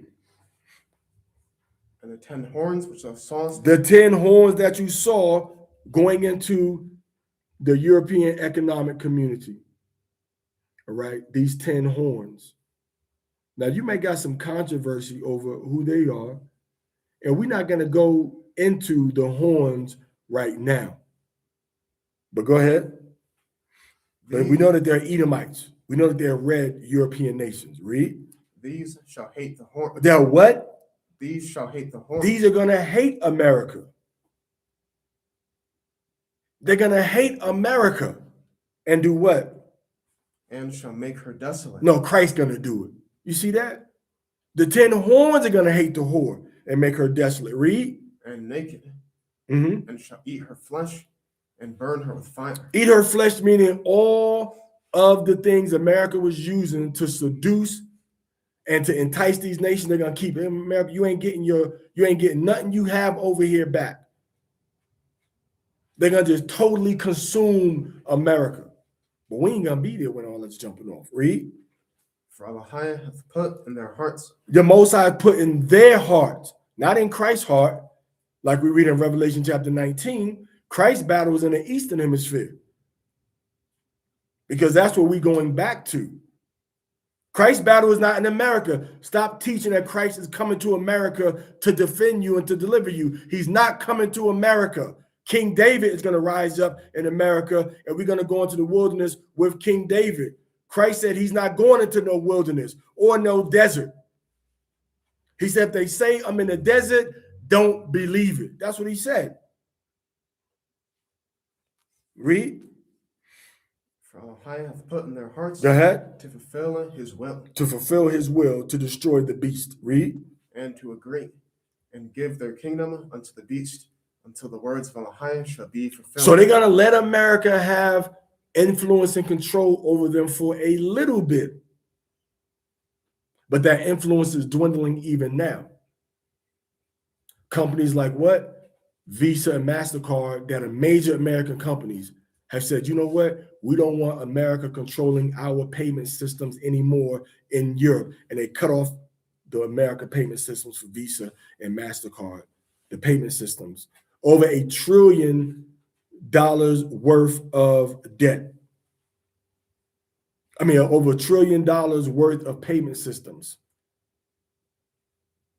It's cut off. Right now, the King David, that's a whole nother lesson. That's a whole nother lesson. But the Bible says that we're going to be looking for King David. And it says King David is going to be among us. That's what the prophecies say. We're not going to get into the lesson now. If you type in King David and look on the YouTube channel, you'll see the other videos about King David and how he's going to be our ruler in the wilderness. That's why you got a lot of zany brothers saying, oh, I'm King David. I'm King David. Brothers ain't keeping the Torah, ain't keeping the commandments. We got to know when it's him. Ain't going to be no doubt about it. He's going to be an upright, righteous brother because he's going to fit the description of King David. Be concerned with the music of the Bible, with upkeeping the Torah of the Bible. The same as we see King David in the Bible. The same characteristics. Because that's when it says the spirits of the prophets are subject to the prophets. It's going to be the same type of person, but it's going to be probably even more stern in the commandments of the Most High, less driven by women. Still going to like women, all right? But yeah, he's not going to come out the sky. He's going to be born among us again, regenerated. He ain't going to drop out the sky or, resurrect from the dead and his bones and flesh come back on his body, David's buried in Israel. He's not going to, so that spirit is going to be resurrected through, that spirit is coming back to the earth, like we read about in Ecclesiastes and in Ecclesiasticus. Go ahead. And the woman which thou sawest is that great city, which reigneth over the kings of the earth. Mm-hmm. Okay, now what I want you to do is I want you to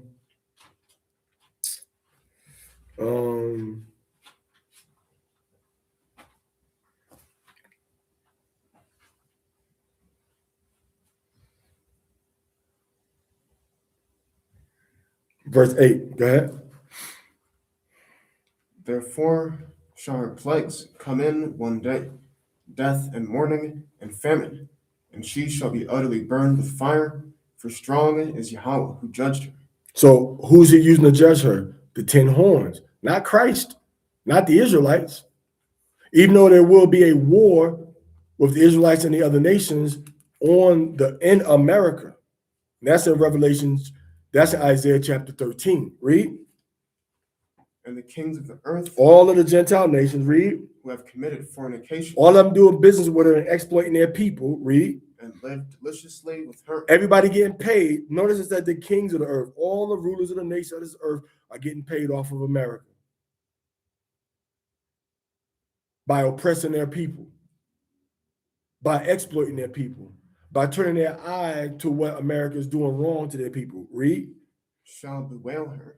They're going to cry. Why? And lament for her when they shall see the smoke of her burning. It's because they're going to see America burning up. Read.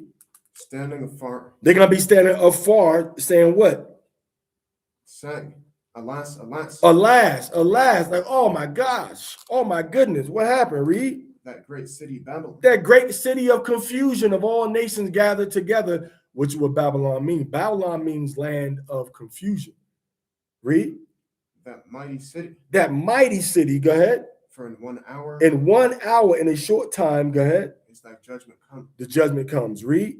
And the merchants of the earth. And the businessmen of the planet Earth are going to do what? Shall weep and mourn over her. How are the businesses going to be crying because America's destroyed if it's World War III and all nations are destroyed? You see, World War III is the Most High, Israel, and the children of Israel, right?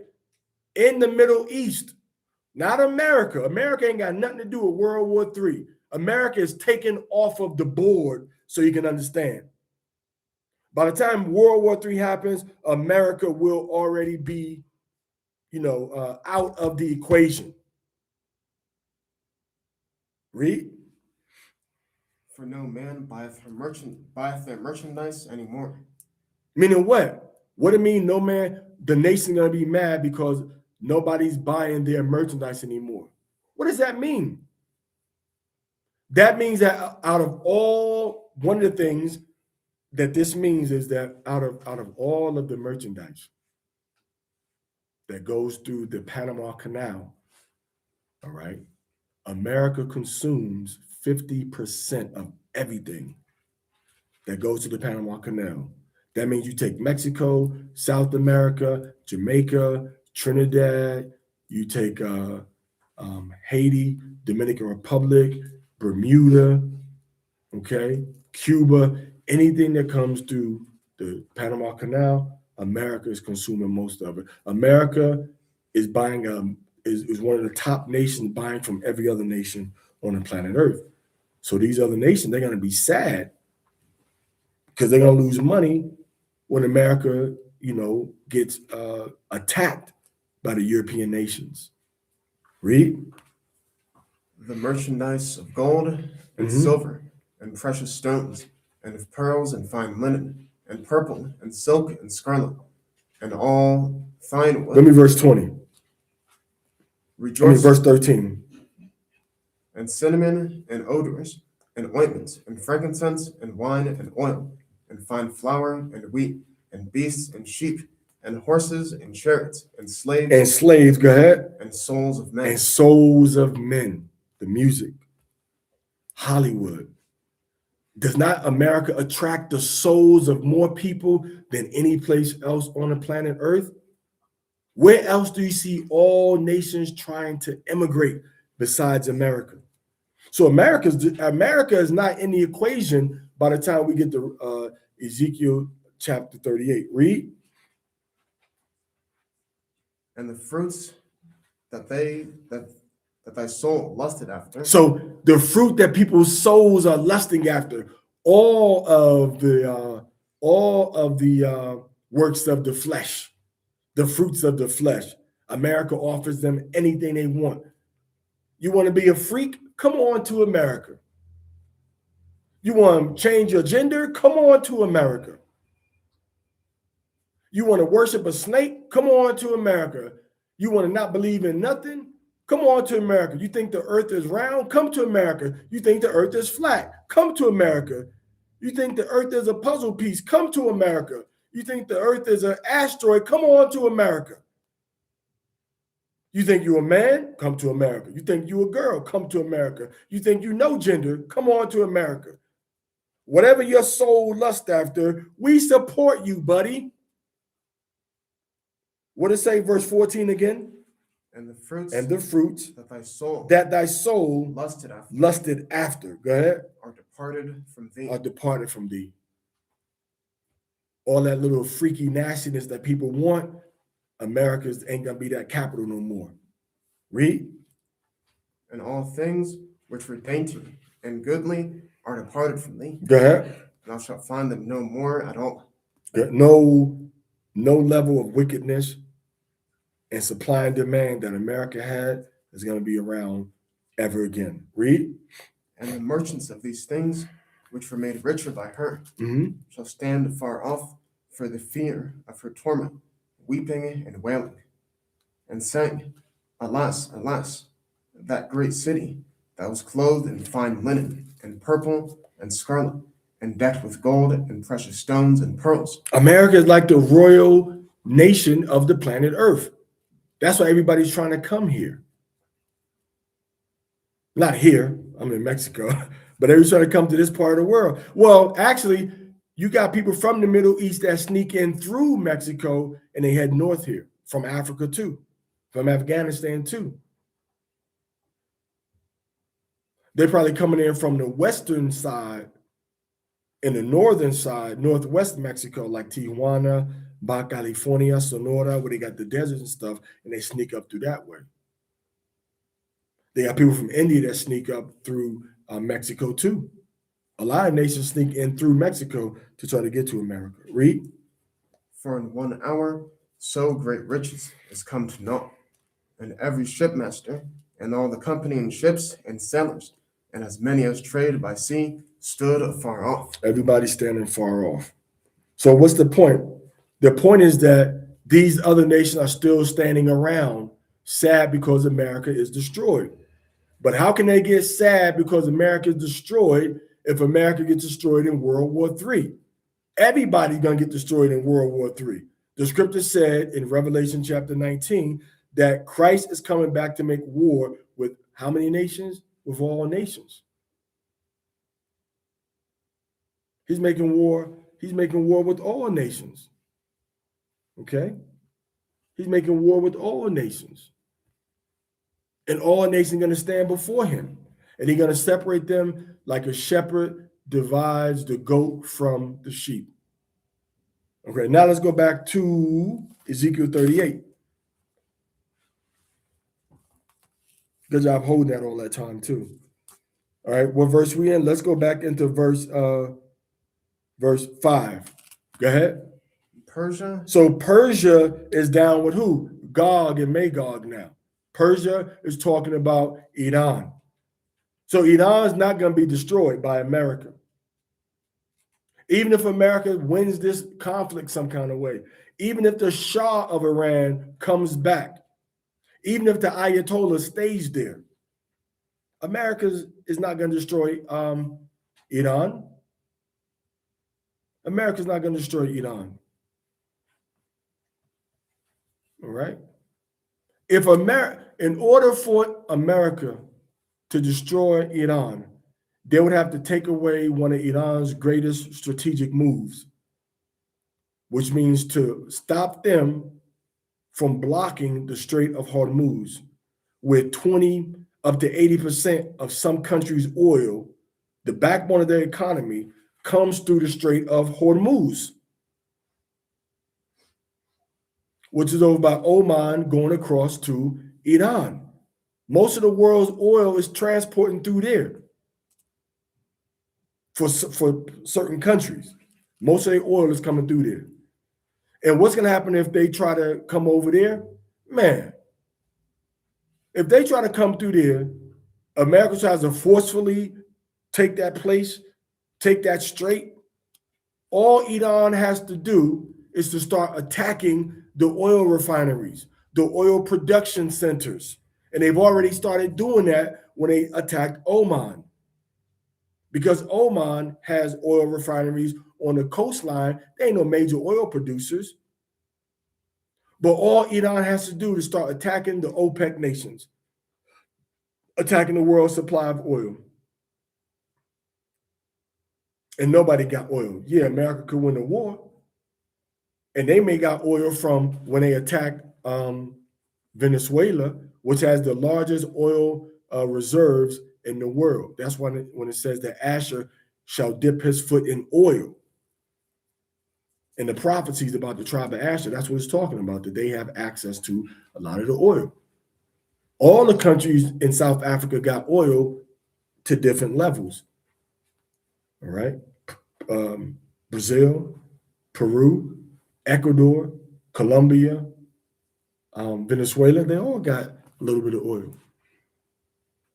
But Venezuela has the largest oil amount in the world, the largest reserve, and they can tap and process more oil than any other country on the planet Earth.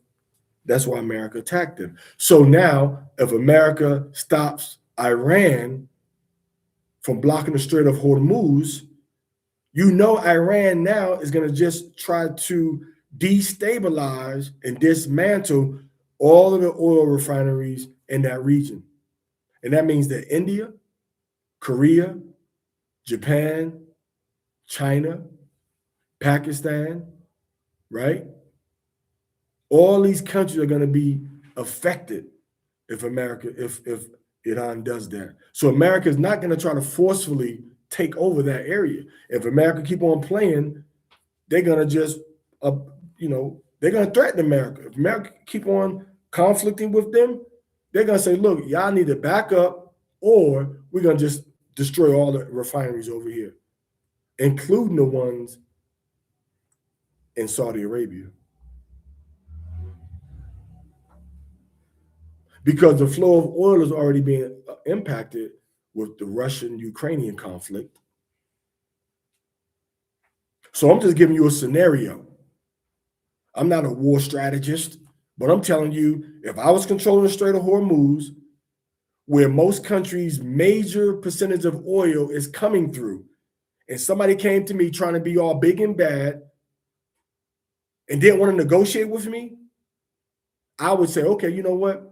Fine. I'm going to just destroy the source of oil for many nations on the planet Earth, and y'all can rebuild it. Conversation over. That's what I would do if I was in those positions. And if I was America, I would say, well, look, what are your interests around the world? What's Iran's interest?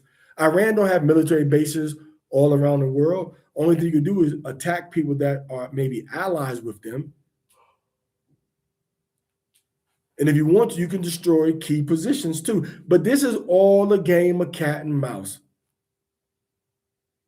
This is all a game of cat and mouse. The people that control the money, the economy, they're the ones to worry about. The government heads ain't nothing. Trump is doing this, and the leader of Iran was doing what they're doing because of the money. In other words, during World War II, Coca-Cola was still making money in Germany because they changed the name of Coca-Cola and they kept the factories in place. You know what they called it? What's one of the most famous soda brands in America? I mean, in Mexico? Fanta. That became the company that was Coca-Cola in Germany. So they kept making money. They didn't care. You don't think that there's Coca-Cola? You don't think that there's Hostess? You don't think that the Colgate is it? Who do you think giving them the toothpaste, the mouthwash, the shoestrings, the hygiene products? You think that it's all just produced there? People still making money. All these American companies still making money. And they're using the oil to make petroleum products.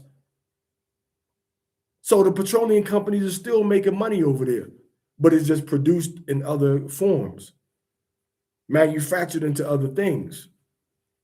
You see, Vaseline is a petroleum product, right? Vaseline, it's a petroleum product. They're using Vaseline over there.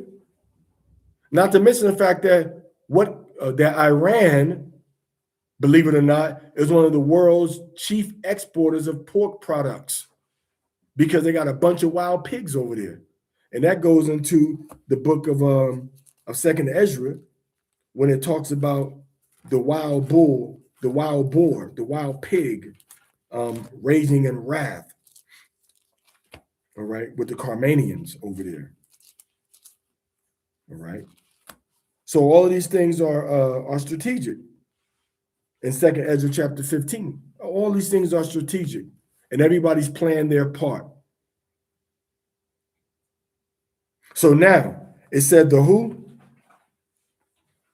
Persia, So we got Russia, and we got Persia. Go ahead. Ethiopia, What's the Hebrew? What's the actual biblical word for Ethiopia?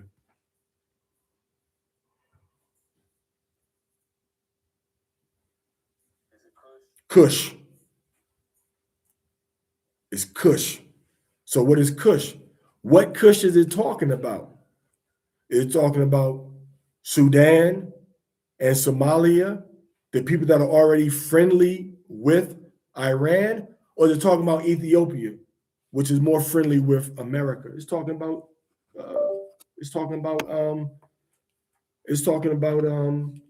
Sudan. All right, it's talking about Somalia.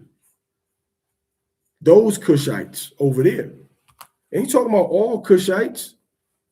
It's talking about some Cushite nations that are cool with America.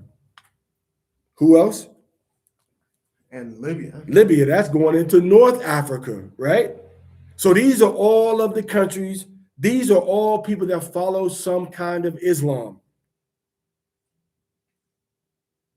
So you got Iran and a Muslim confederacy with other Muslim nations in North Africa and in East Africa, right? And then you got the Russians bringing everybody together. Read.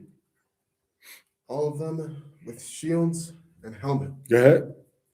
Gomer and all his bands. The house of Togarmah of the north quarters and all his bands. Go ahead. And many people with thee. Go ahead.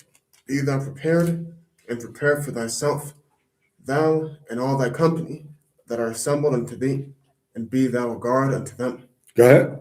After many days thou shalt be visited. In the latter years thou shalt come into the land that is brought back from the sword. So after many years,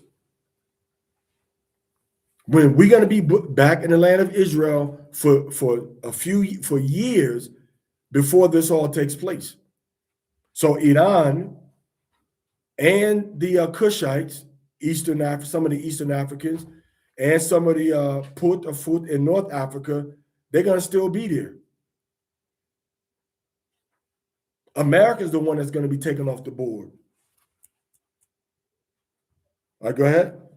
And is gathered out of many people against the mountains of Israel, which have been always waste. So read that part again. And is gathered out of many people. What's gathered out of many people? That's talking about the Israelites that are going to be gathered and taken back into Israel. When you look in Ezekiel chapter 20, and I'm going to read verse 33. Ezekiel chapter 20,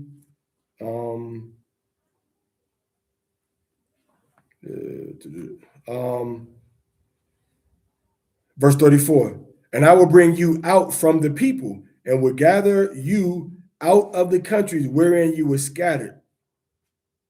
And I will bring you into the wilderness of the people. So right here, it's talking about the Israelites. All right. And it says, and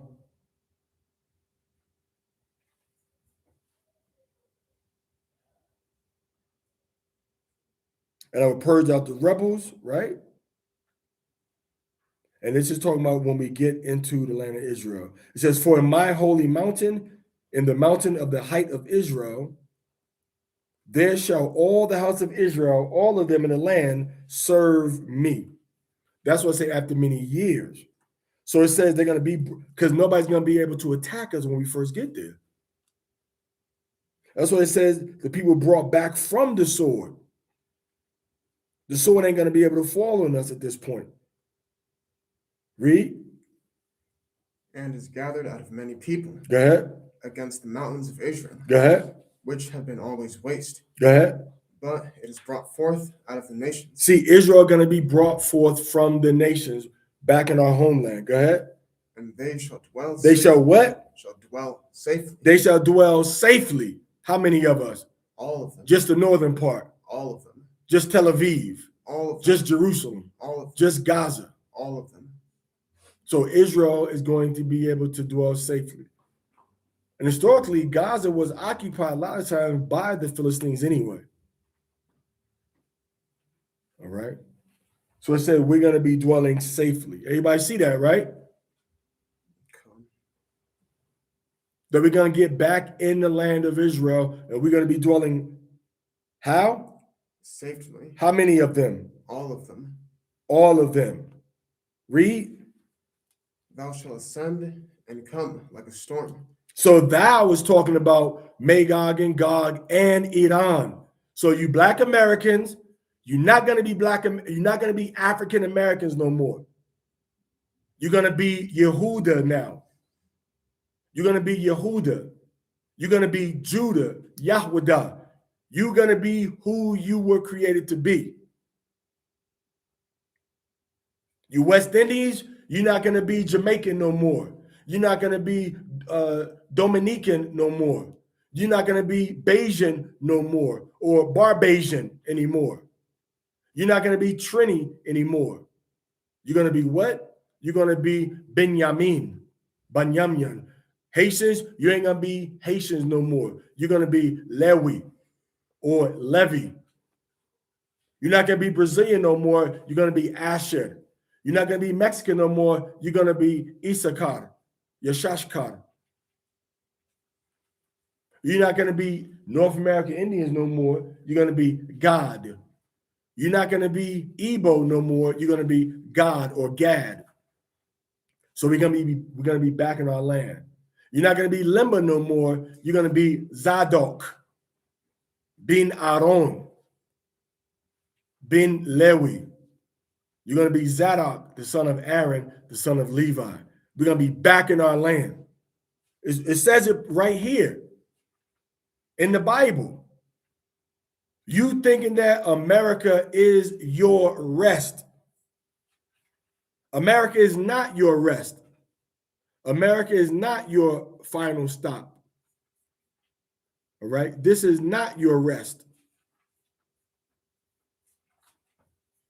This is not the place where you're going to settle down. All right? This is not your America. The Western Hemisphere is not your final stop. The American economy and the American government is not all you have to look for. All right? Give me Micah chapter 2 real quick. So America is not the final. America is not your final resting place. Okay. Micah 2:10. You got it?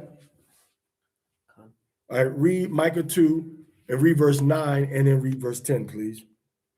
The women of my people have ye cast out from their pleasant houses. So Israel was cast out from our homeland. Read. From their children have ye taken away my glory forever. Our children were taken away from the children of Israel. Go ahead. Arise ye Arise and get up out of this place of captivity. Go ahead. and depart, for this is not your rest. Uh-huh. Because it is polluted, it shall destroy you. Arise and get up. This ain't our rest. Go ahead. Even with a sore destruction. If you try to stay there, you're going to be hit with a sword destruction. All right. All right. Go back to Ezekiel. Call your verse. Oh, verse 9, right? Ascend like a cloud. Go ahead. And thou shalt be like a cloud to cover the land. There'll be so many people. Now, remember, the Iranians are with them. So, yeah, I mean, right now, Iranians were nice to us in the past. Iranians were cool with us in the past. They helped Ezra. They helped Esther. They freed the Black Americans. Did I ever go into that? When it was the hostage crisis that happened at the American Embassy in 1979, yeah, they let all the Black people go. They kept the white people. So they were blatantly discriminating, right, in favor of the Black people. That's why, who said that, was it Peter Tosh or Jimmy Cliff said, don't judge me by my color, don't judge me by my race, don't judge me by my color, don't judge me by my race. At that time, you want to be judged by your color and your race. And that's showing you the mindset that people have. If you being an Israelite, or if you being a Rasta, Black African, or you being from the tribe of Judah or Black American, if you truly believe that is so great, if you truly believe that Mexican, Puerto Rican, Dominican is so great, why wouldn't you want somebody to judge you by that? You only say that when people got a bad impression of it. That's when don't judge me by being Black. You think white people going to a bank say, oh, don't judge me by being Black. I mean, by being white. Judge me by the same standards that you judge this Black guy that just left the bank. You think they say that? Why? Because they see the advantage of the white privilege, right? So yeah, there's going to be a time when people are going to say, yeah, judge me for being an Israelite. Judge me by that. All right? Judge me from being the chosen people of the Bible. Judge me by that.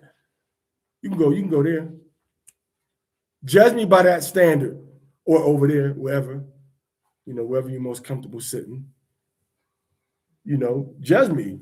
Judge me from being, yo soy, judge me from being la raza. Yo soy la raza. Yo soy boricua. Yo soy tico. I the Belizean. All right? Say it loud, I'm Black and I'm proud. So judge me from being from whatever tribe I'm from. Right now, it's a bad thing, but in the future, it's going to be like platinum. You're going to have whatever you want. Oh, you an Israelite? Oh, right this way, sir. You don't have to wait in line. Here's the Israelite line right here.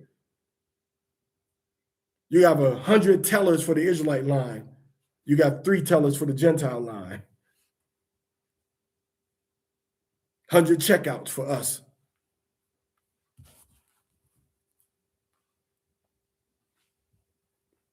So we got a lot more to go through, yeah. Don't hope it's sooner, though. Don't hope it's sooner, because you don't know who the Most High going to start judging and taking out the equation because they ain't ready. Don't hope that it's sooner. Live the way we living until it's time not to live that way no more.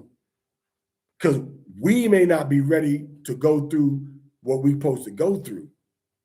Okay? Because the scripture says what? Remember what the scripture says? A man's enemy shall be those of his own household. So our husband, our wife, our children, our parents, they may not be ready spiritually to make it. I know in 1993, I wasn't ready to serve the Most High. But in 1994, I was ready to serve him and started serving him righteously according to the Bible. And in 2026, I'm still serving him better than I was 33 years ago, but I'm not ready for that judgment to start coming down. All right? Your family got to get more ready.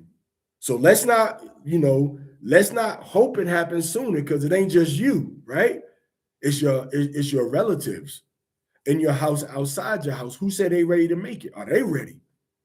Are they living the way they supposed to live? We still don't get on board and be like, okay, don't run to the train, right? You run into the bus, and you make it on the bus. You look behind there, and you telling the bus driver, go, I made it. Nah, it's other people running for the bus too. So we ain't ready for the bus to take off yet. We ain't ready for that train to Zion to leave yet. Let's be patient. Let's get it right. Use this time to repent and to get more holy before the Most High. We got to get more spiritually and physically prepared. This is the time frame to prepare. I'm going to tell you something, and the Most High forgive me if I'm wrong for saying, is it still Shabbat? Almost Shabbat is over. When everything falls, I'm telling you this right now. When everything falls, I'm going to look at this, and you look at the message that was left at 6 o'clock, that the comment the sister made. When everything falls, right? When everything falls, before it goes back up, you pick it up. You pick it up. And I'm going to go on to something else now. There are 5 stages before an economy collapses, or there is a form of a depression. Happened in 1999, 2000, happened in 2007, 2008. I remember the one in 2007 and 8. Because they was just giving away houses, right? Houses was dirt cheap. You didn't have to show that much paperwork. So the real estate side is kind of stable right now. But the economic side, the supply and demand side, is being impacted right now. Right now, we are on the 4th and the beginning of the 5th stage of an economic downturn, right? Economic downturn. If you don't believe me, ask Google. Ask Google, since the stock market crash of 19 what? 29. 19, you don't know that? The stock market crash of 19, somebody look it up, Marshall, real quick. It was 1929, major stock market crash. Tell me if I'm right or not. Major stock market crash. There were 5 cycles that you could identify before it happened. Same economic downturn of 2000. Same economic downturn of 2007, 2008. Right now, the world, not just America, is going through the same type of economic downturn. And so far, without watching the news or nothing, I'm just looking at the price of houses. And I got a witness here. I said, watch. By the turn of the year, you're gonna see one, housing prices gotta drop. And number 2, the interest rate gotta drop, because what they're doing now is not sustainable. When I start seeing houses that used to cost $170,000, $150,000 trying to be sold for $300,000 and people are buying them, that's the same stuff that was happening in 2007. Companies were just buying houses, and they were doing the same thing for the past 2 years. And I said, nope, government gonna step in. It ain't gonna happen too long. House prices going down, interest rate go down. And sure enough, they announced that the Fed was cutting the interest rate, and they brought the interest rate down. and house prices are going down again. So you can buy a house right now, right, as an owner occupied single family, but you'll be better off buying as an owner occupied multifamily. Because once this economic downturn starts to change, everything gonna go up because banks gonna want more money. In the next 12 to I would say 8 to 12 months, you're gonna see drastic changes. What did it say, Marsha? 1929, right? Stock market crash at 29. Stock market crash in 1929. And now I want you to do something else, Marsha. Matter of fact, let me see if I can type it here. Ask, are we seeing the same 4 to 5 signs that we saw before the stock market crash? Were there 4 to 5 clear signs, and are we seeing those same 4 to 5 signs now? Give me a brief answer. And just ask ChatGPT or ask Google or ask any artificial intelligence platform that question and see what they say. Same thing now. So America and the world is about to hit with an economic crisis. Now, you didn't feel it. I'm gonna tell you something. You know what I did? You know what I did in around 2007, 2008? You know what I did? I took over a mortgage. I took over a mortgage a 30-year mortgage that had 3 years left on it, right? I took it over. So I inherited all of that equity. I inherited all of those payments that had been made for all of them years. I took it over, and that's how I took advantage of buying property in Alabama. Why am I telling you this? I'm telling you this because this is all related and connected. I'm not just looking at what the Bible says. I'm looking at what the Bible says, and I'm looking at what's going on in the world, and I'm seeing who's who and what's what. And I know for a fact that Iran is not being taken off the board. They're going to be a major player. It's America that everybody's going to get frustrated and tired of because they bullying everybody. Oh, you don't want to do, you doing this, doing that, I'm going to take your whole country. And they took over Venezuela. Same thing they did with what? Same thing they did with Montserrat, right? Same thing they did with Montserrat. I believe it was Montserrat. And they invaded Montserrat, and the same thing they did with Panama when they invaded Panama. Panama was about the canal, and it was about the U.S. controlling the flow of drugs coming up through South America through Panama. That's what it was about. What did it say, Marsha? Wait. Let me turn you up. Repeat the question. Wait, actually, let me see something.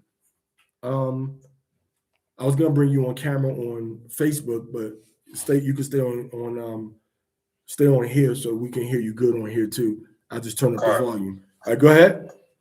The question was, were there 4 to 5 clear signs of the stock market crash in 1929? Slow down. You read like my sons, man. That excitement, man. Like I want to get to. You want to get to the good part. Number one, number two, because I know it gave you all the numbers, didn't it? Number one, this happened. Two, this happened. All right. Read. Start from the top again. God, it says, were there 4 to 5 clear signs? This is what he's reading. Were there 4 to 5 clear signs? Read. Of the stock market crash. Of the stock market crash in 1929. Go ahead. And are we seeing the same 4 to 5 signs today? Right. If you can hear that, somebody on YouTube, let me know if you can hear it or not. Keep reading, Masha. What did artificial intelligence that analyzes global data and historical data around the world tell you? Yes. Economists and historians generally agree there were clear warning signs before the 1929 stock market crash. Wait. Let me ask a question. Somebody type in, did Coca-Cola stock fall in 1929? Somebody type that in real quick. Y'all slow. If I get this, I hope I don't get this below y'all, before y'all.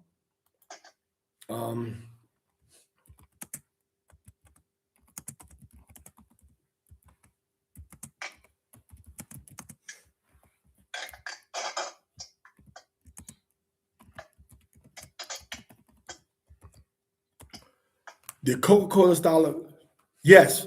Now, so what was everybody doing in 1929 when Coca-Cola stock fell in 1929?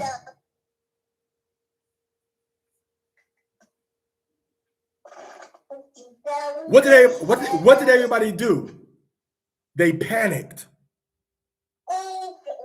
They panicked, right? Now, let me ask you a question. What did the people do that bought Coca-Cola in 1929 when it fell down? What did people do then? The people that bought that Coca-Cola stock, what happened over the next 5 or 10 years when the American economy started booming again? What happened to them?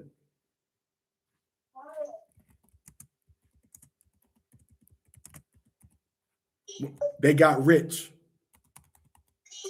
right? When the price fell in 1929, so then what percentage, right, did it rise in 5 years? That's a question. How much, when it fell in 29, what percentage did it rise? You know what it rose to? In 5 years, and this is in a long, and this the economy doesn't move this slow anymore. If you would have taken out all your money, the more money you put into it, in 5 years, it had a 300% gain.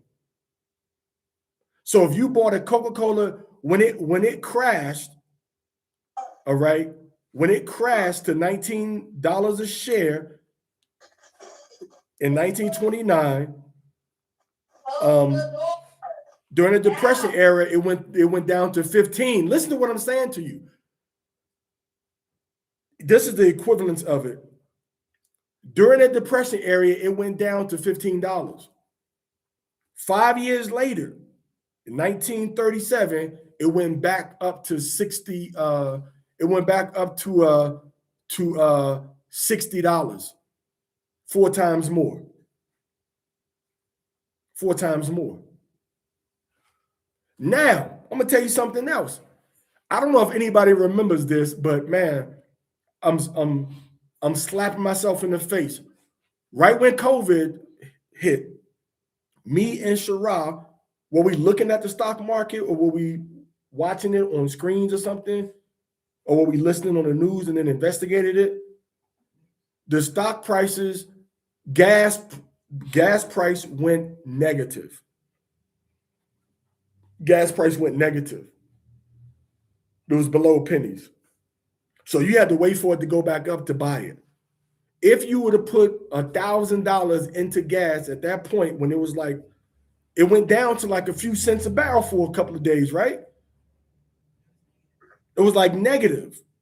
How do you buy something that's negative? It's negative. That means that you got to buy a few pieces of it to be positive again. So because they were still taking money. If you would have bought it then, you would literally be a millionaire right now. When I first went to Turkey, it was $1 to 5 Turkish lira. Right now, it's like $1 to 40 Turkish lira. 1 to 40. That means if you would have shorted, if you would have bet against the Turkish lira that is going to keep falling, you will be a millionaire by now. So now we see the same thing happening on a larger scale with the how. See, nobody's talking about these things, and Israelite leaders sure ain't talking about it. Israelite leaders sure ain't talking about it. Why?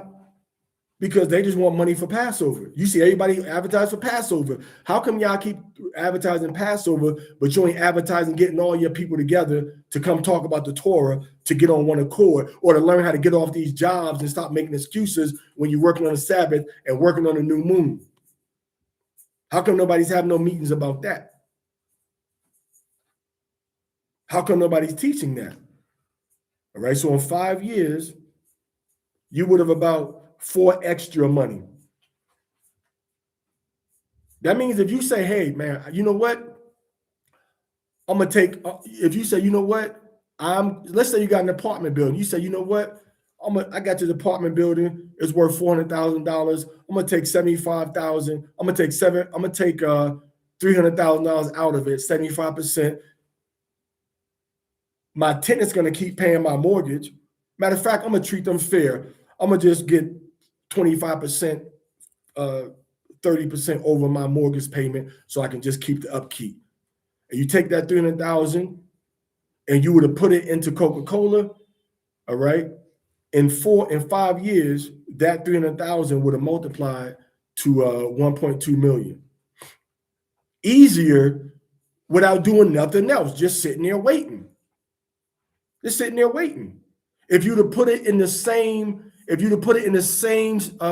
foreign, the Forex for currency exchange, it would have went that same amount of $300,000 would have went into 300,000 times 300,000 times 8x.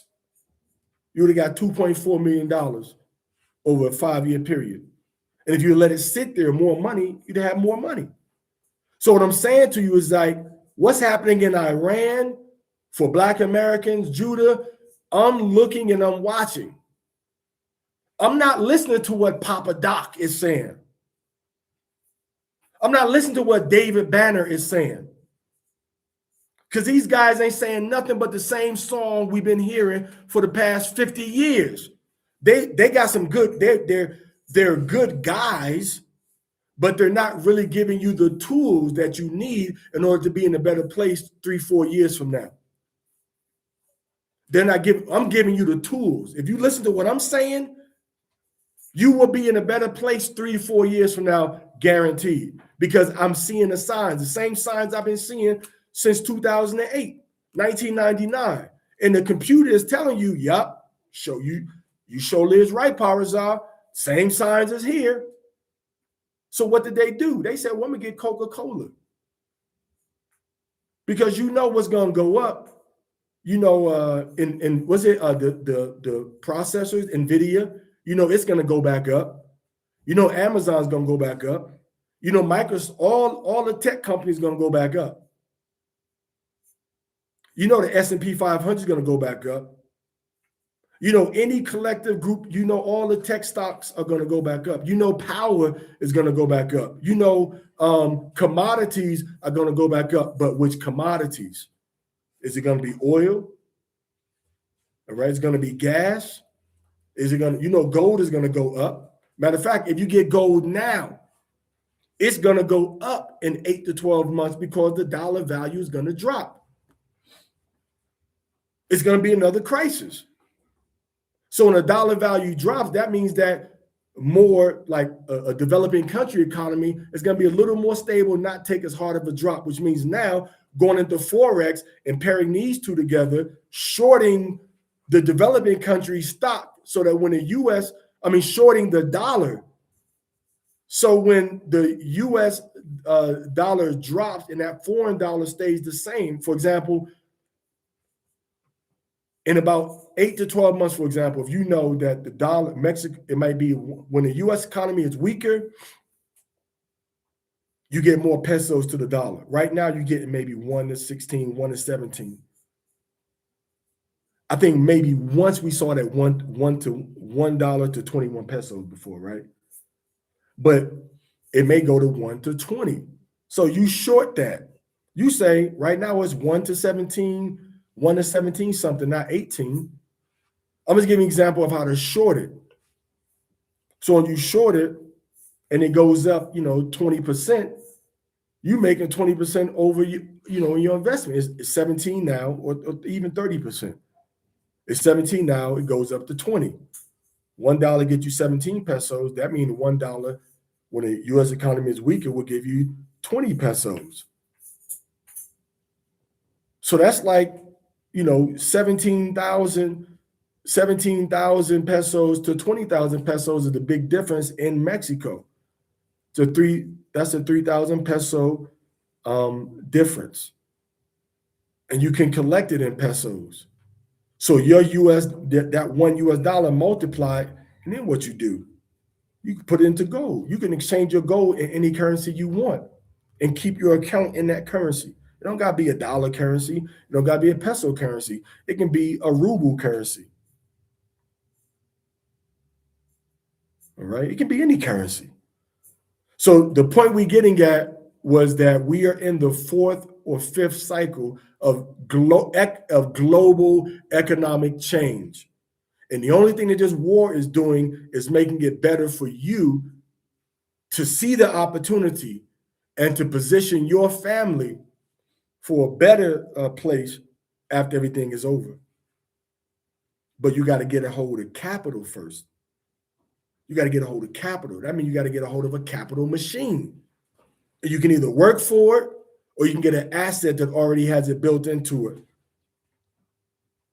Like the easiest asset to get and take money out of is what? Is real estate with equity already built into it. That can sustain itself without you working, which has got to be leased or rented property.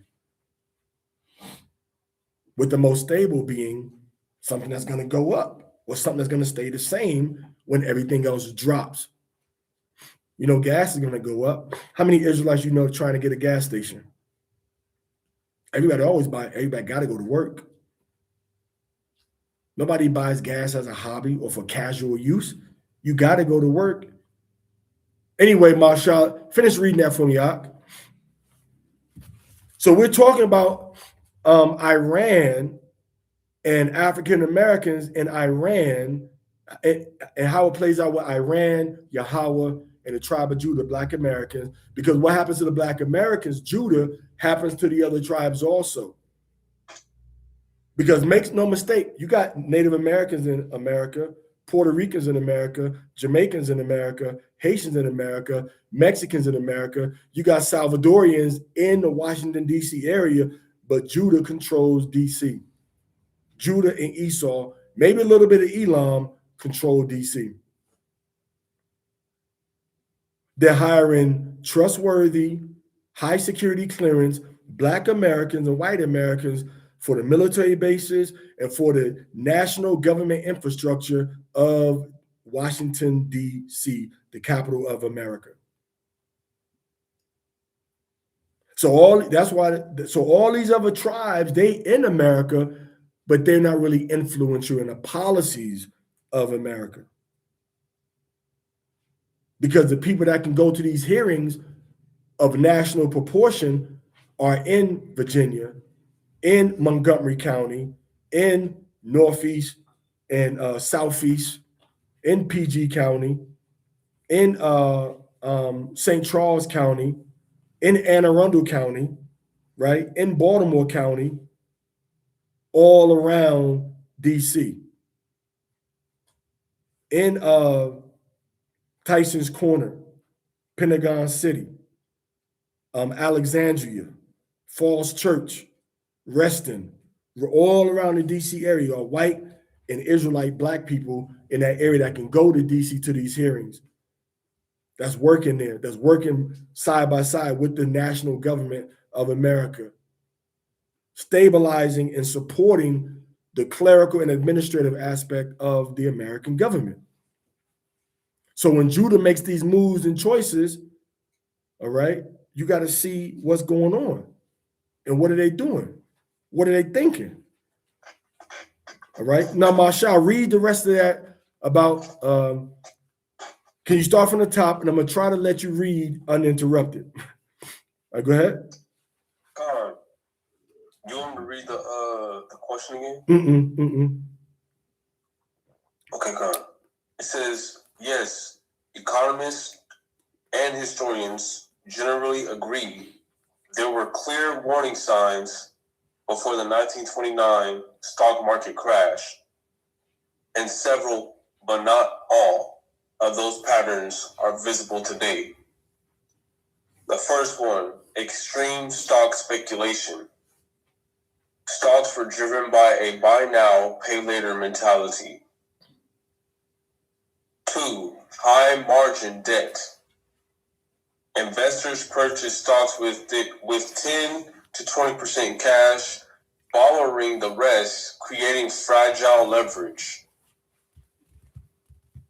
3, overvalued assets. Stock prices disconnected from actual company earnings. General Electric falling from 396 to 210 in weeks. 4, economic slowdown. Stop right there. A lot of these hedge funds are rooted in real estate. All right. Like, what's that one company, Redfin, right? A lot of these companies are selling hedge funds using real estate. All right. And these prices are going to change. Go ahead. 4, economic slowdown. Industrial production, steel production, and car sales were already declining before October 1929. 5, weak banking system. Lack of regulation and deposit insurance led to bank failures.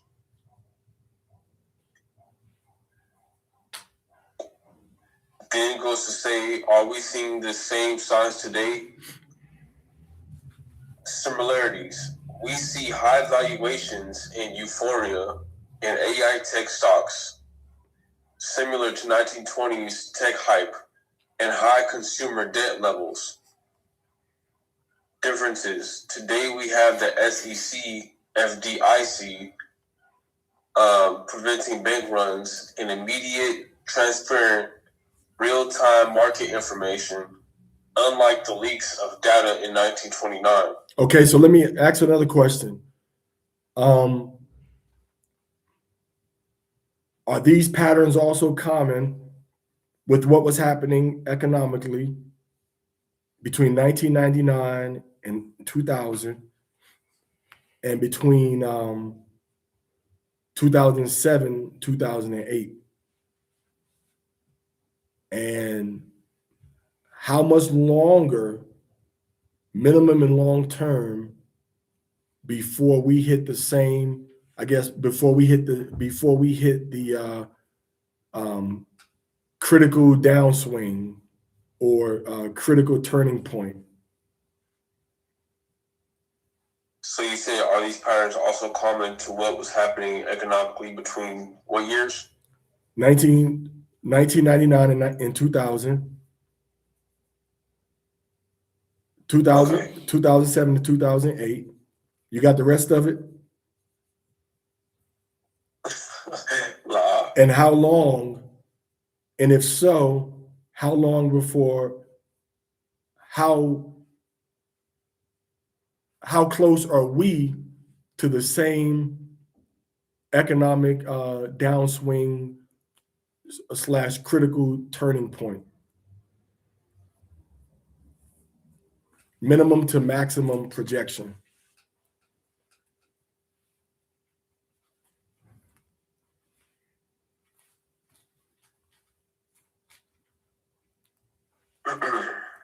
And hey, also,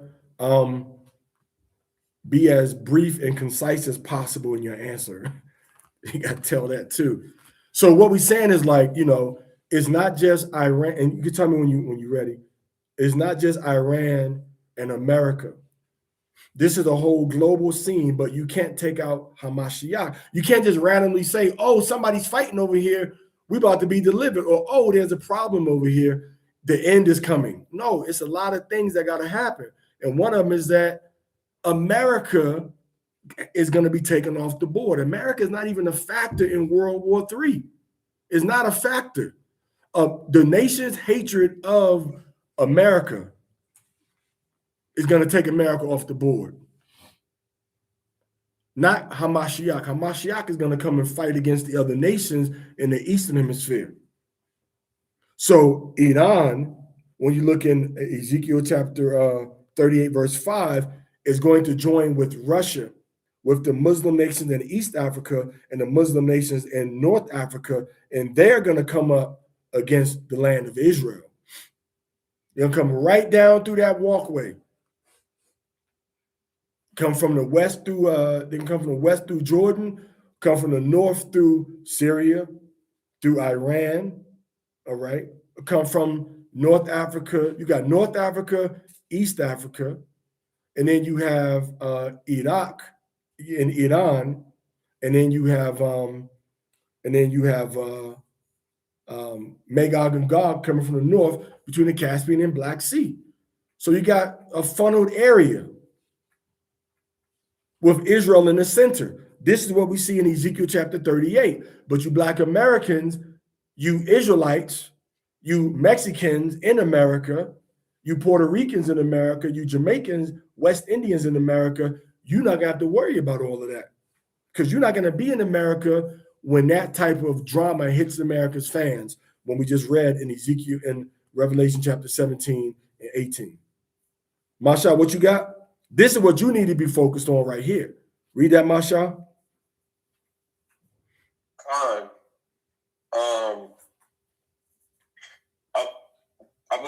Well, it says it's giving me an elementary understanding of it, so Okay. people can understand it better. Okay. So it says, it says, think of the stock market like a giant balloon. In 1929, What? 2000, and 2008. But wait. Is it answering only around the stock market? Because I don't want it to just focus on the stock market. We're talking about the overall economic climate globally. Okay, Carl. Is it framing everything around the stock market, or does it veer off of that? And did it It talks about the economic patterns. did it give you a is it a long answer or is it a short answer? It gives you different. Well, I would say it's long. Did it give you a summary?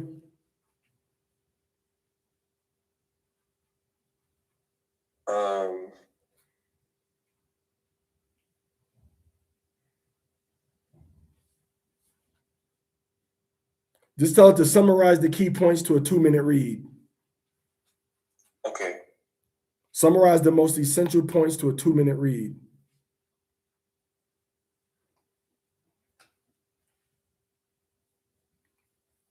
And then we'll read it for 30 seconds, and then you got it? Con. All right, now read it. It says the historical warning signs in 1929, 2000, and 2008. The same patterns appeared. We see them again now. The price tag. Stocks are So too expensive. stop. So he's saying the exact same things that happened during the stock market crash, during the housing bubble, and during the 99, 2000 millennium scare. Those same things are happening now. But a lot of American news outlets probably ain't reporting on it, right? They ain't talking about this. Are they talking about this in the news? Are anybody hearing about this in the news? Say aye if you're hearing about this in the news. That's why I had to change my whole social media algorithms. Had to change it. And I said, you know what? Put this first. I don't just like something. I say like, follow, all right? Get all the information and get all their shorts and put them first. Anybody talking about global impact situations, economic situations, social development that's beneficial for our people, that's what's on my feed. On YouTube shorts, Instagram shorts, and on my Facebook shorts. Through my whole Facebook time, I'd be like, man, where are my friends at? I don't see my friends on on my page no more. So they saying, yes, everything that you see before with the crashes are happening now. I read. And look, Masha, and this is just on an inside scoop. I was thinking to myself, you know what? If the Most High is letting us see all of these things, maybe he letting us see it in waves when we supposed to see it, because maybe we trying to bless people that he don't want blessed.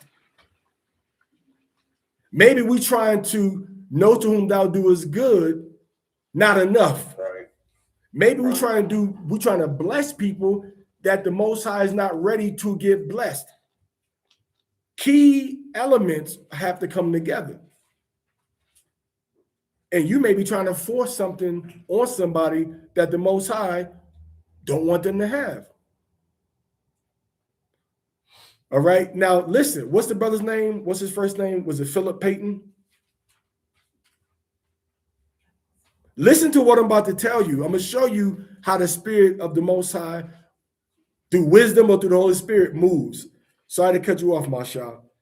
But there was a black man from Connecticut or Massachusetts. Connecticut or Massachusetts. Should say on there. From New England. Okay. He was a janitor. He was working at a real estate company, sweeping, cleaning the toilets, picking up the paper, worked there for years. When he was there, he listened to all the realtors, to the brokers, to the agents, and he soaked up the game. You know what he did? He got money, saved money, borrowed money, and started buying real estate companies. Nobody said he's trying to be a cult leader. Nobody's saying that he's that he's trying to tell people what to do. He bought the property, and he bought the property, and he started putting his people in Harlem. There was no Black Harlem without him. Everybody understand what I'm saying? There was no Black Harlem. Put in the years of the Harlem Renaissance. Say it, speak it, so it's gonna be faster. There was no Harlem. So the Black people started moving from different places in Manhattan and New York City, and they started moving to his apartment buildings. So white people said, oh, it's too many Black people moving in here. We're gonna evict them. So he said, oh, 30 what? So we're gonna move out the Black people. So dude evicted the Black people. You know what this brother did? Brother named Philip Payton Jr. You know what he did? He said, well, he owned buildings with white people. So he said, I'm gonna kick out the Edomites then. So he kicked out the Edomites and moved in his Israelite people into these buildings. Right? Moved in the Israelites to these buildings. So you know what happened? The more Black people he moved in, the more the property value went down. He didn't care. He wanted to buy the buildings. At this time, Harlem was a different place. It wasn't downtrodden. It was so strong that what Masha just read about the stock market crash, I don't think people realize this. Do you realize that while the stock market was crashing and other people were jumping off of buildings, taking their lives, you know what was happening in Black America? The Harlem Renaissance. And you know what happened as a result of Harlem? Spanish Harlem. House of Israel, House of Judah, together in New York City. So while the rest of America was suffering, this man created a whole isolated world of Israelites called Harlem, which survived the Harlem Renaissance with food, with water, not a whole lot of crime, nobody starving, Harlem Renaissance. But when we have the same visionary type of ideas, people want to criticize us. When I'm telling you, hey, you need to get some property, and we can all get it together in the same area. What's your thoughts? What are your thoughts when you say, nah, I want to stay over here by myself, isolated. I don't want to do nothing similar to the lines of what Philip Payton did. I didn't know about Philip Payton when I'm saying, hey, we should do this. I didn't know about Philip Payton. I discovered Philip Payton by accident, just studying and researching stuff. And they call this man, if you type in right now on Google, hey, right now, type in Father of Harlem. If you type in Father of Harlem, this man most likely is going to come up. Not even Black Harlem, just Father of Harlem. All right. Not Godfather. All right. I guess you can put Father of Black Harlem. Father of Black Harlem. Philip A. Payton Jr. He the first one come out. He lived from 1867 to 1917. But the economic and real estate blueprint that he laid out for Israelites to follow in Harlem is what made Harlem what it was. You know when Harlem started to become bad? Just like when every other city in America became bad. When did it start to become bad? Who remembers? After World War II? I mean, after Vietnam, what'd you say? After Vietnam. And then during the bad, after World War, after Vietnam, and then during the crack epidemic. During the crack epidemic. So Marsha is saying, back to Marsha now, our co-host, he was reading that, the same things that were happening before the stock market crash, those same things are happening now. So read that part again, Marsha, and then please move on.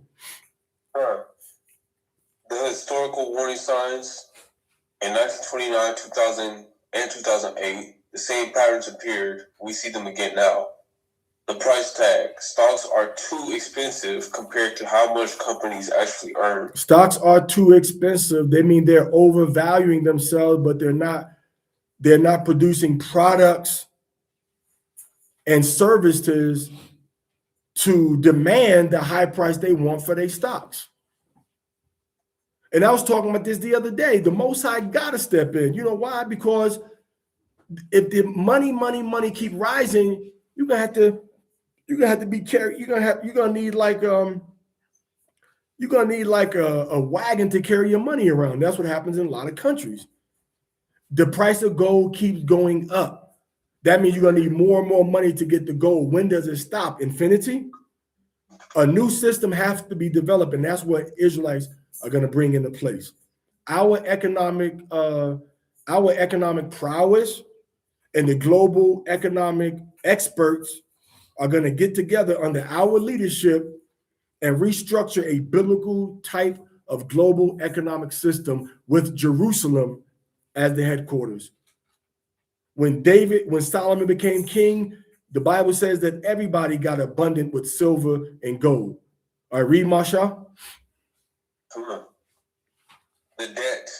People are borrowing record amounts of money to buy stocks or houses.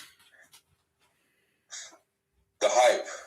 Everyone is rushing into one thing, like AI today or internet stocks in 1999, thinking it will never go down. Right. The cracks. Interest rates are high, making it harder for people and businesses to pay back their loans. Now, they did bring down the interest rate now. They did bring it down for the housing at least. Go ahead. When will it happen? The any day view, 0 to 6 months. If a major bank fails or a war breaks out, the market could drop immediately. 2, the likely view, 1 to 2 years. Wait. What do you think happened when you, in other words, let's say you see an international company get attacked in Dubai, and you say, man, they stock went down to half. you know what you do? You get that stock that just dropped to half the price because it's gonna go back up if it's, especially if it's an international conglomerate. So what they meant for control and bad, we can use it. They use it for good, and so can we. Like I said, Coca-Cola.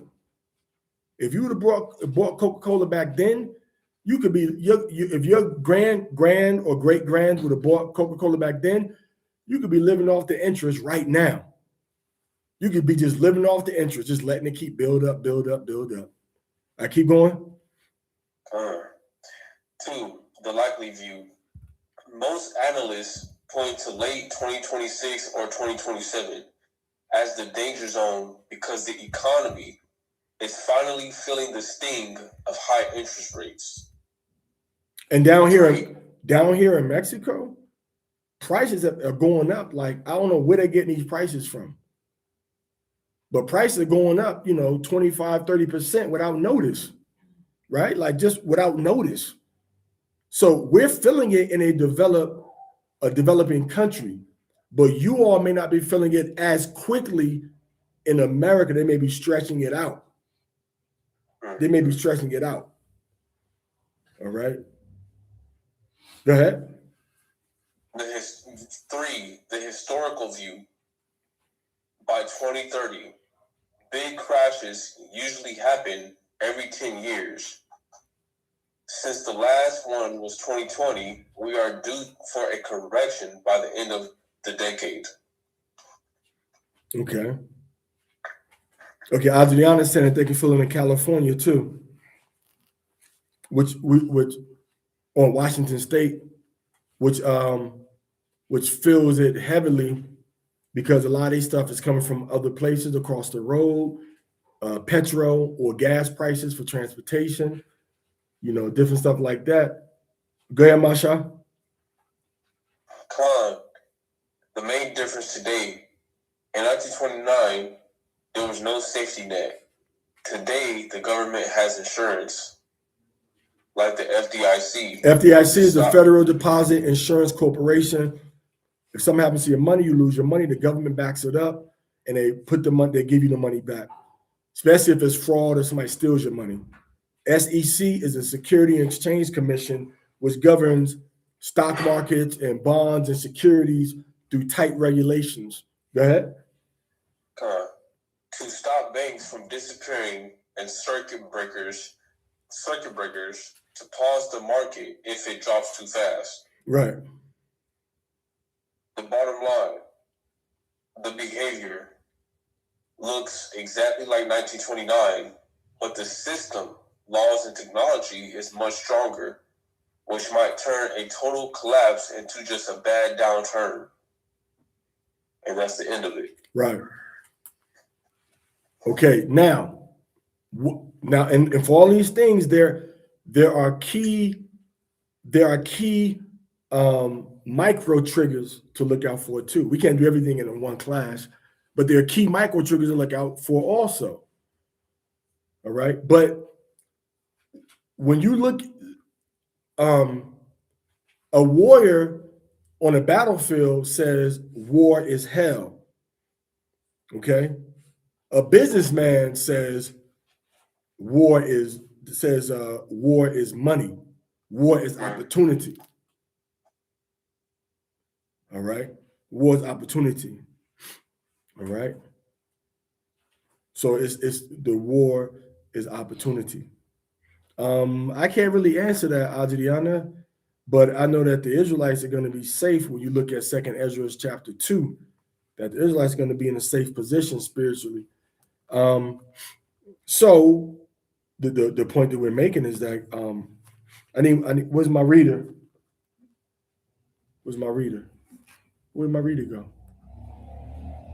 All right, here, you can take that shift.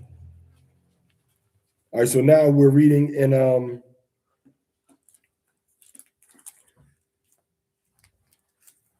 let's start from verse 10 again. All right, so throughout the Mashal, so the point we're making is what? The point we're making is that you got to think outside of just the Bible as a religious system. The Bible is a global system of information. And the Bible tells you what to do, what's going to happen, and how to do it. And the scripture is telling you that there's going to be a collapse eventually that nobody's going to come from. We just read it. When America falls, the Bible said that the other nations are going to say, ain't nobody to buy our products no more.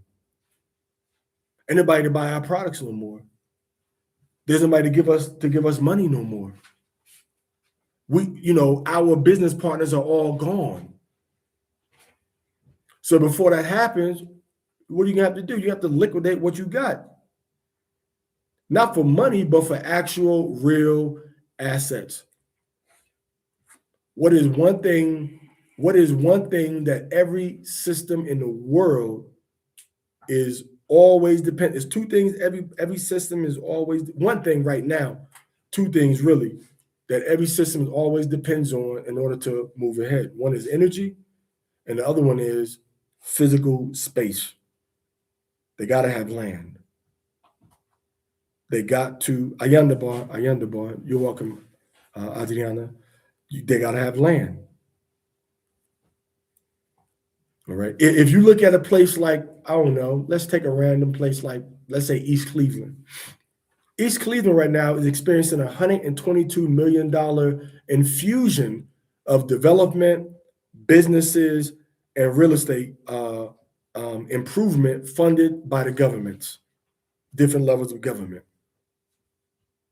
So with my own eyes, a property that where they used to have a house maybe for $150,000 or run down a house for $14,000, they just built a new house there, 3 bedrooms, like less than 1,200 square feet. That house is selling for $300-something thousand. Down the block, all right, in the same development zone, there's a 4-unit apartment building for sale for like $185,000.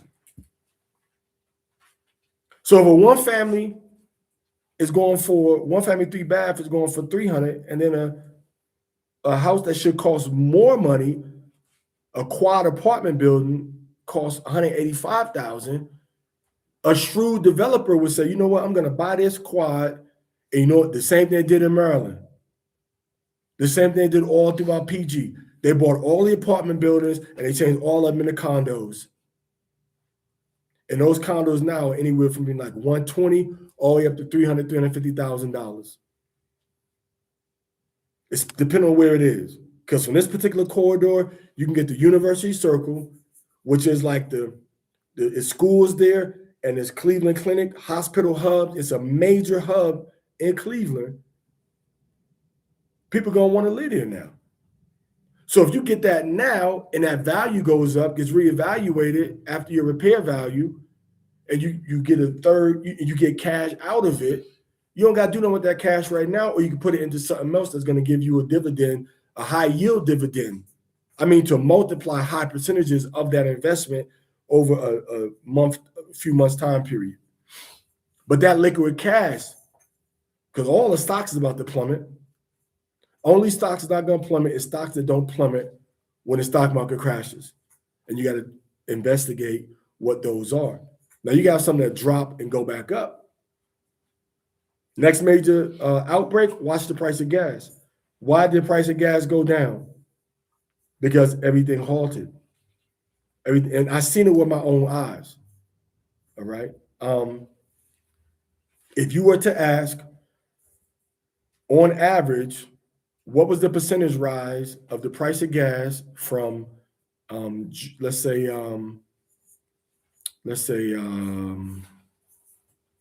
June 2020, until right now? How did the price of get crude oil? What's the percentage rise of the price of crude oil from the average price in June 2020 to this week, to the average price this week?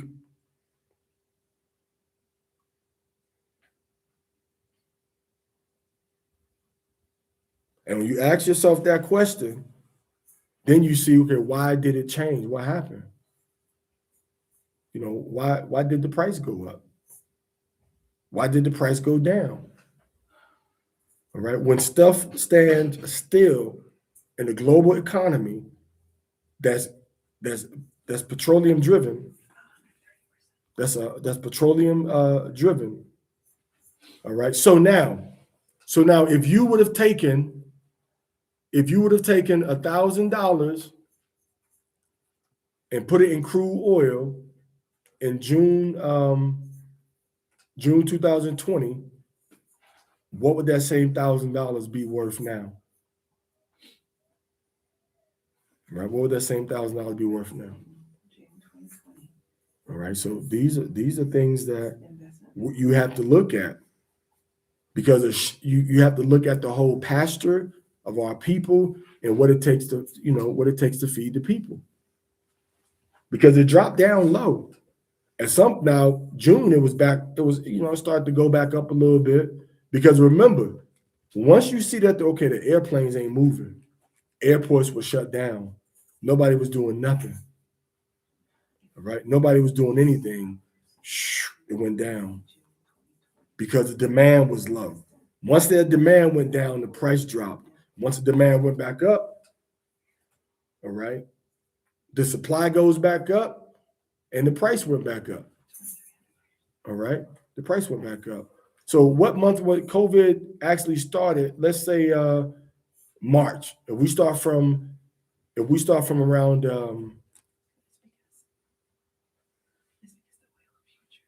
all right. So the futures, all right. So it's dealing with the futures, all right. So anyway, so you gotta, if you look at the futures, and that's going into the commodities market, the futures and stuff, that's still showing you. I mean, but the price of it went down.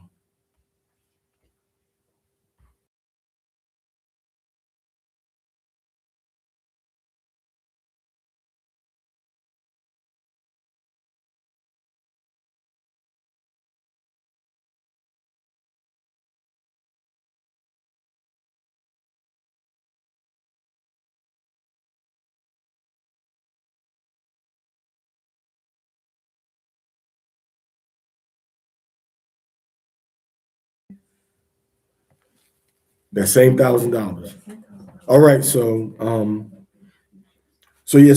Zayatan. So let's pick back up in verse 9. All right.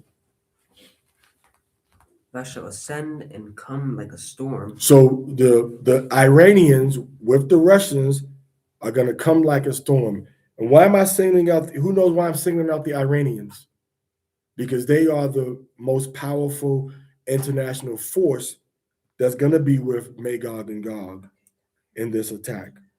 Go ahead. Thou shalt be like a cloud Mhm. to cover the land. Go ahead. Thou and all thy bands and many people with thee. Go ahead.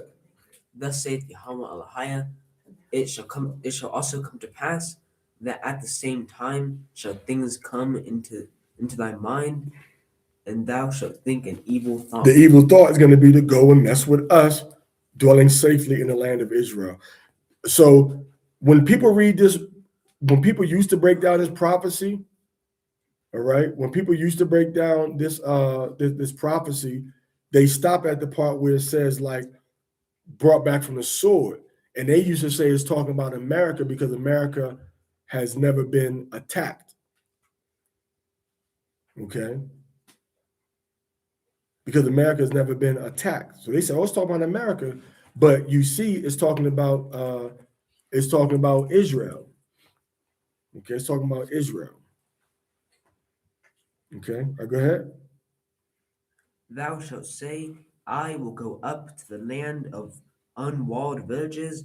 I will go to them that are at rest, that dwell safely, all of them dwelling without walls and having neither bars nor gates. Because when we get back to Israel, we're gonna be safe. It's like we ain't nothing to worry about. That's how confident we're gonna be. Go ahead.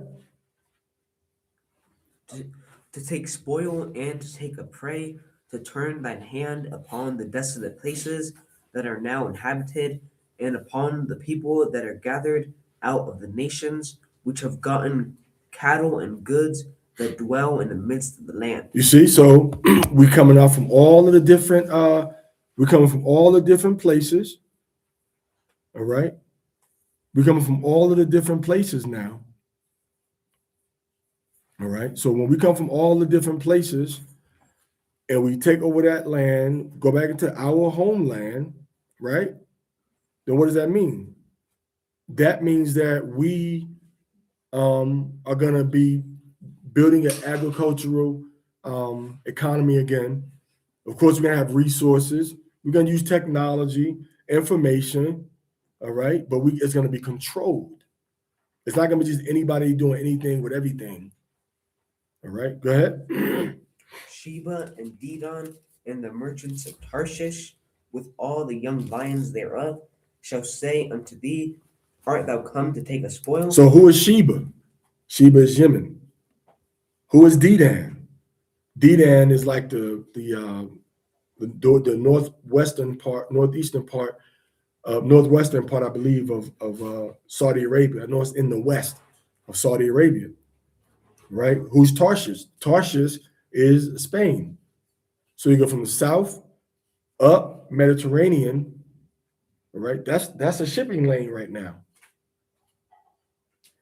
All right. So Tarshish is the southern portion of Spain. Andalusia was the southern part of Spain. All right. So Tarshish is the southern portion of Spain. So these people are not going to be aligned with the other Muslim world that the Iranians are going to be building alliances with, and Russia. All right. And all right, go ahead.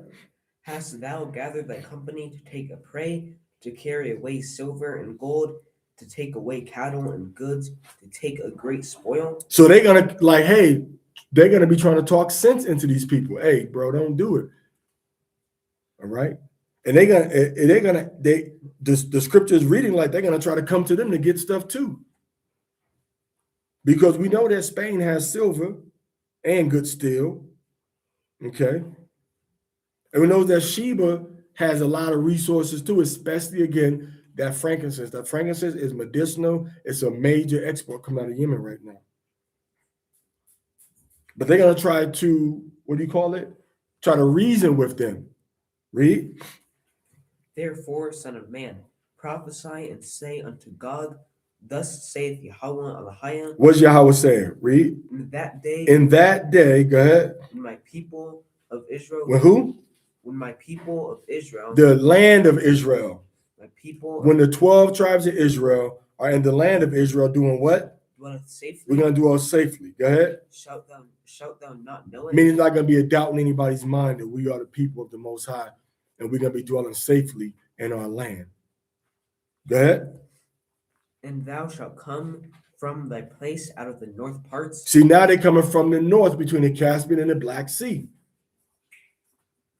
They're going to come from the northern region. Read. Thou and many people with thee. The Libyans going to be with them. The Iranians going to be with them. The Somalians and the Sudanese are going to be with them. Read. All of them riding upon horses, a great company and a mighty army. Go ahead. And thou shalt come up against my people of Israel. So the Iranians are going to be with this people that's going to come against us. This ain't talking about modern Israel. This ain't talking about modern Israel. Because the scripture says he's gonna bring us back from the country where we were scattered, and we're gonna be dwelling in safety. When have the land of Israel ever dwelt in safety and then all of a sudden been attacked by the Russians and the Iranians? I'll wait. It's never happened. It's never ever happened. They have been in conflict. They have had walls up, the Iron Dome blocking missiles since they got there. They've been doing nothing but fighting. So this can't be talking about them. They ain't never dwelt in that land safely and without a care since they got there. This is talking about our return to the land of Israel being put there by the Most High. And they definitely didn't have all the surrounding nations, right, from the south, from the north, and from the northeast coming to attack them. Ain't never had that happen, but it's happening here. So it ain't talking about the people that's over there now. It's talking about you blacks, Latinos, and Native Americans. It's talking about you back in your homeland. Go ahead. It shall be in the latter days. It shall be in the what? Latter days. In the last days, go ahead. And I will bring thee against my land, Mhm. that the heathen may know me, when I shall be sanctified in thee, O Gog, before their eyes. We're not sanctified in the land of Israel, in the eyes of Gog, the northern parts between the Caspian and Black Sea, where the Russians are. We're not the people over there ain't sanctified that way yet. Read. Thus saith Yahawah Alahiah, Or Adanya Yahawah. art thou he of whom I have spoken in old time by my servants, the prophets of Israel, which prophesied in those days many years that I would bring thee against them? And So the scripture saying, everybody been waiting and waiting and waiting. I've been saying it's gonna happen, and it's gonna happen. But now the Bible is saying it's happening in Ezekiel's prophecy. Read. And it shall come to pass at the same time, when Gog shall come against the land of Israel, Go ahead. saith Adonai Yahawah, that my fury shall come up in my face. That's when you read in Revelation chapter 20 of us being in Atlanta. See, this coincides with Revelation chapter 20, which coincides with Hamashiach appearing on the scene. See, when we in Israel, all right, when we're in Israel, Hamashiach is going to be, all right, a part of our defense mechanisms. Okay? He's going to clear the air, and we're going to go there. All right, go ahead. For in my jealousy and in the fire of my wrath have I spoken. Surely in that day there shall be a great shaking in the land of Israel, so that the fishes of the sea and the fowls of the heaven and the beasts of the field and all creeping things that creep upon the earth and all the men that are upon the face of the earth shall shake at my presence. So they're saying the world gonna shake. That's what he read earlier in Revelation chapter 19. Okay. All right, go ahead. And the mountains shall be thrown down, and the steep places shall fall, and every wall shall fall to the ground. And I will call for a sword against him throughout all my mountains, saith Yahawah. Right. Every man's sword shall be against his brother. And I will plead. So now this is the whole global world. This is the World War III. Everybody is thinking is happening now. But they're taking the narrative and the timeline is off according to what most Israelites teach, according to what most churches teach. Matter of fact, most churches don't even teach about this. So we're going to be, because they don't want to talk about the deliverance of the 12 tribes of Israel into the wilderness. Israelites talk about that, but the churches don't talk about that. They're told that Israel in the land now is the biblical prophecies, but they skipped the part about going through the wilderness. They skipped the part about King David. They skipped the part about Israel being attacked and being miraculously defended after being at peace for how long? It says for a long time. For a while, they were going to be at peace. Ain't that what it said earlier? It said they were going to be, it says they were going to be at peace. That's what it said. It said that many days they're going to be at peace. I read.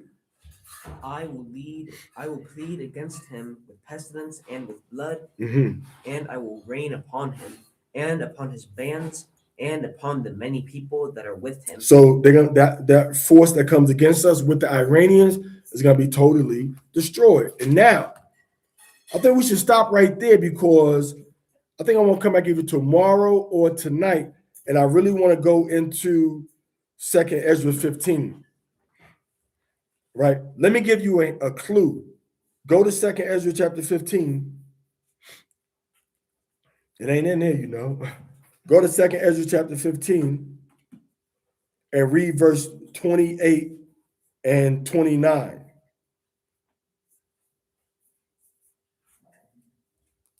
Read verse 28 and 29. All right. I don't know if it's in that one either.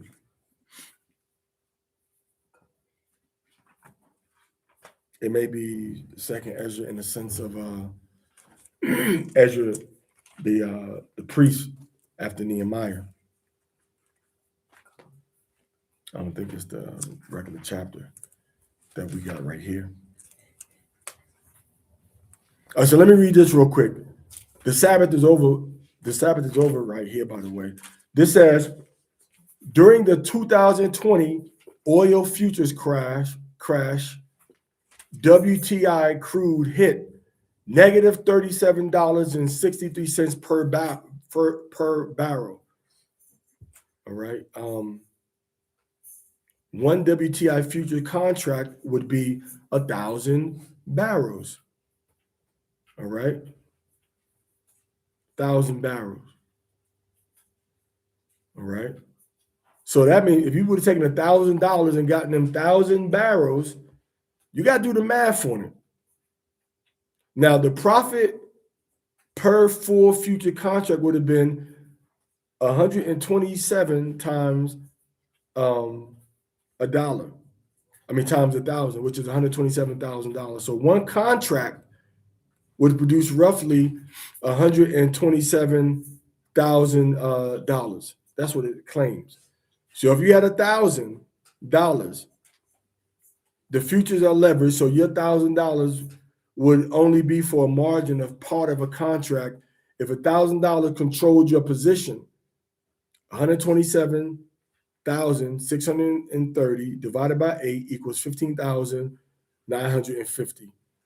That's your rough leverage estimate. The result would be $1,000, right, would theoretically become roughly $15,000 to $20,000, depending on leverage and trading.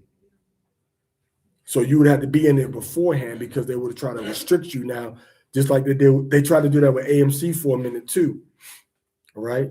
So the bottom line is June 2020. All right. You would have had about 15,000 equivalent from $1,000. All right. And that's kind of like the same Coca-Cola situation because that's more than Coca-Cola. So we're here, that means that 10,000 would have given you 150,000. That means that 20,000 would have given you 300,000. And that's kind of the advantage of having these computers and this artificial intelligence doing these calculations in history for you, because you can ask it, okay, what does this mean? What does that mean? I saw somebody like, oh, AI, I saw a couple of people make a caricature of me according to what you know about me. You know the first thing AI did when I did that? It said, well, upload a picture of yourself first. I said, no, just make a random picture. I didn't upload my picture. I still got the picture somewhere. I didn't upload my picture because I don't want, you don't tell me that you need to upload my picture to complete the task. It didn't even suggest, or I could use a generic image. I said, use a generic image. And it used a generic image. And it gave me the caricature. So the computers are there for us to control, not to control us and our thoughts. Oh, you asked AI something. Well, yeah, this. If you want, I could do this. I said, no, do this. If you want, I could do this next. No, I don't want you to do that next. So now it's getting to a point where it's trying to guide your thoughts into what it thinks is a good suggestion, and to be like the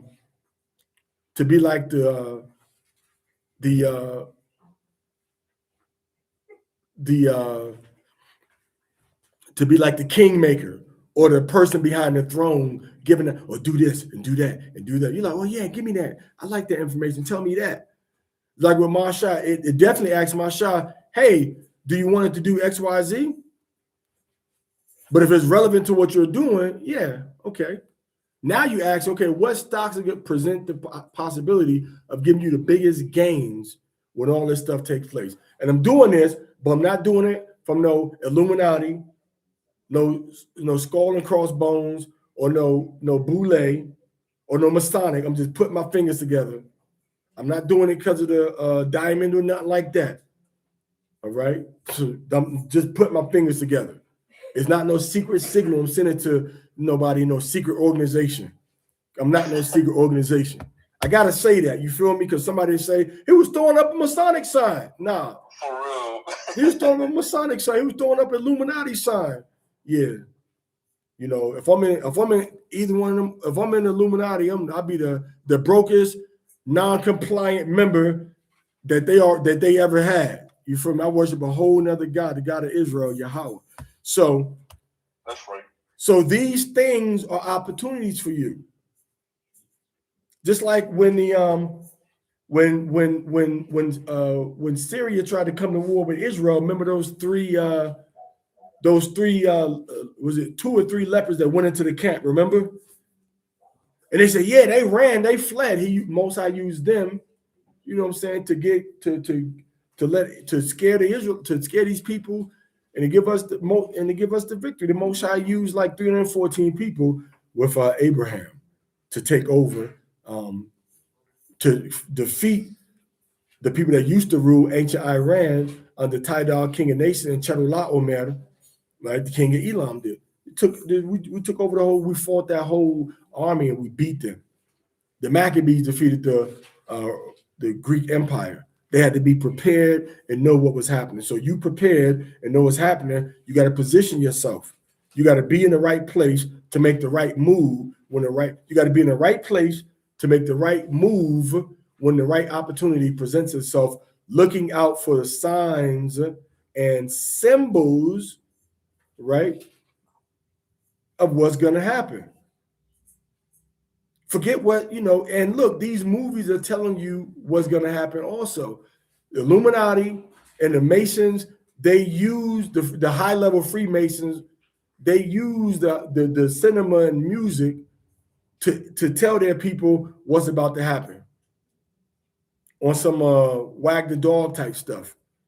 The same stuff with wag the dog happened a few years later with Bill Clinton. And they found out that they was doing same stuff that was in the type of movie. Letting Hollywood people know, like what? Letting their followers know we still in control. We still in charge. We still in charge. Because if you look at SEAL Team, remember SEAL Team did what? What did SEAL Team do? That's happening right now. Anybody know? What in the episodes of SEAL Team, it was like at the end of I think season 4. In that season 4, what did they do? Anybody remember? They went in and they destabilized. They destabilized Venezuela. So these movie and these show makers, they're not just giving you random information. They're letting you know what's happening, what they're about to do. Another place they went into was they did stuff in Nigeria too. So sometimes you got to watch what Hollywood is doing. And you'll see, man, they doing some stuff that's like right up the alley of a realistic scenario. And when that realistic scenario actually happens, now you know, wow. So they don't have no.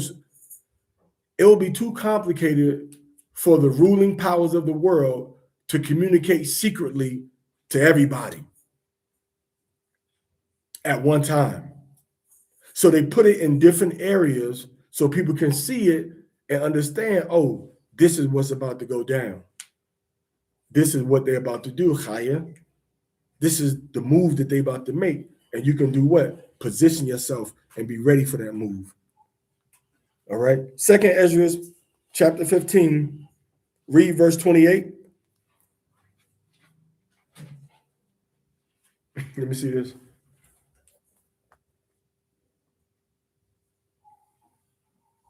Yeah, this ain't the one, man. Yeah, this ain't the one. I don't even know if it's in this one. You got to get the Get the matter of fact, get the NRSV. It's gonna be in there. Yeah, this one is not good for the this one's not good for the so this is the second Esdras, all right, but it doesn't have the Esdras that we need. The second Esdras in here, first Ezra is Nehemiah and Ezra. Okay.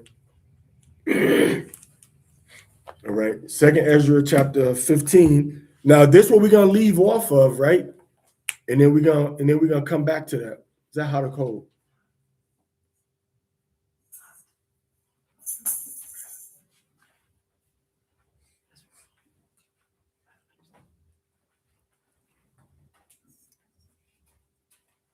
Nice to have some. All right, so what is the we're about to wrap it up. We're about to wrap it up, right? But second Ezra 15 is where we're going to leave off at, and this is where we're going to pick up at. So you don't want to miss part 2 of this. This is the end of the class right here. Second Ezra chapter 15, read verse 28. What a terrifying sight appearing from the east. A terrifying sight coming from the east. Talking about Iran and the Middle East. How do I know it's Iran and the Middle East? You can read Isaiah chapter 21. It talks about a terrible vision from the east also. All right. In the book of Isaiah, chapter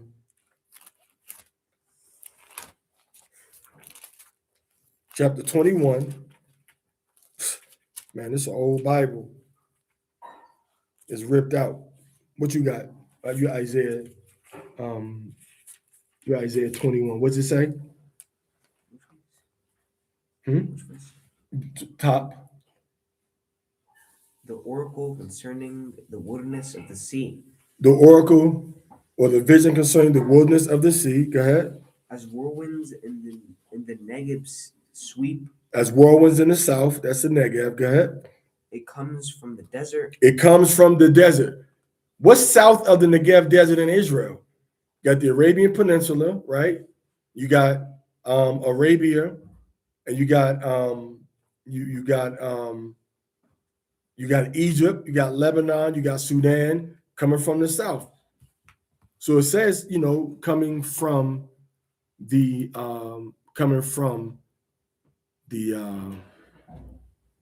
south, all right? From the Negev. It says in the Negev, but the Negev is in the southern part of Israel, all right? All right. So when you go from Israel, and you go from if you go from Israel and the south of Israel, the Negev, and you go south, you run right into Saudi Arabia. First, you got to cut through Jordan. If you go south, if you go almost due south, you run into the Red Sea. But if you go south, the first country you go to is going to be Jordan / Saudi Arabia. Now, that's if you go slightly south and slightly east. And if you go south and slightly west, all right, you're going to run into Egypt. All right, keep reading. From a terrible land. From a terrible land, go ahead. A stern vision is told to me. The betrayer betrays. A stern vision. The betrayer betrays. What's the stern land? South of Israel that are in a position to betray somebody. That's Saudi Arabia. But keep reading. And the destroyer destroys. Mm-hmm. Go up, O Elam. Lay siege, O Media. See that? Elam, right? You say Elam, Media. That brought a whole different factor into the equation. Elam is a southern Iran, but it can also be Elamites. Elam, the land, is southern Iran. Elam, the people, moved from the Elam kingdom and went into India, and they went into where? Where else did they go? Pakistan.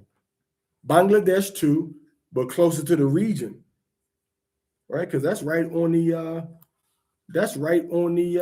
border. Because remember, Pakistan shares a border with Iran and Afghanistan. Okay. So Elon would have been around like where maybe Kuwait, Kuwait and southern Iraq is, and west, like southwestern Iran. Look on the map when you see it, when you're talking about this stuff. It's beautiful. When you look at these things, look on the map, you see how the Most High got everything all set up, man. From the north, you leave Israel, go to the north, you go through Lebanon, or you go through Syria, you go right into between the Caspian and Black Sea into Russia. And Iran is in that same pathway.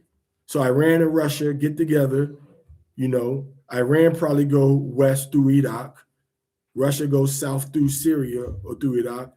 Libya goes through Egypt to get to Israel. And then Sudan can either cut across, right? But remember, D-Dan gonna be like, yo, why you tripping? All right. Go ahead, keep reading that. All the signs she has caused I bring to an end. Okay, now let's go back into the Arab involvement. Let's go back into 2nd Ezra chapter 15. And with this, we're gonna go ahead and conclude. I read. The nations of the dragons of Arabia. The what? The nations of the dragons of Arabia. That's why I said we know it's Arabia. Because it doesn't even make it mysterious. It says the nations of the dragons of Arabia. What does the dragon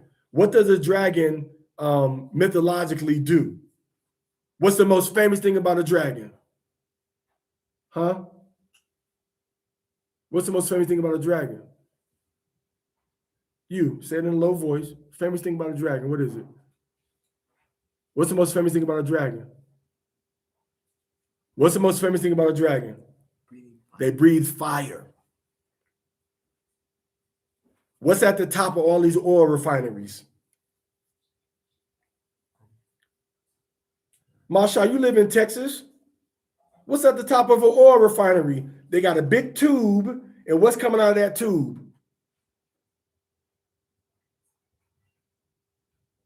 I would assume fire. He said he assumed. I'm hoping you would have known, but yeah, fire. The dragons of Arabia, the fire. They got the fire, and they got what else? The fire power. They got the oil, and they got the money to fund whatever it is that they want to do. I'm gonna tell you something, man. Saudi Arabia, Oman, UAE, all right? They could, in Bahrain, they could hire an army. They could hire a mercenary army. They could get anything they want. So let's not pretend like they just helpless because they don't got no people. They got money to do what they want to do. So the nations of the dragons of what? Of Arabia. So the Arabia is talking about a specific region. The nations of the dragon of Arabia. All right, go ahead. Shall come out with many chariots. They're going to come out with many chariots. Go ahead. And from the day that they set out their hissing, shall spread over the earth, so that all who hear them will fear and tremble. When these dragons of Arabia, when they rise up, everybody is going to fear. Now, this is talking about the Ishmaelites. Those are the dragons of Arabia. Talking about Ishmael,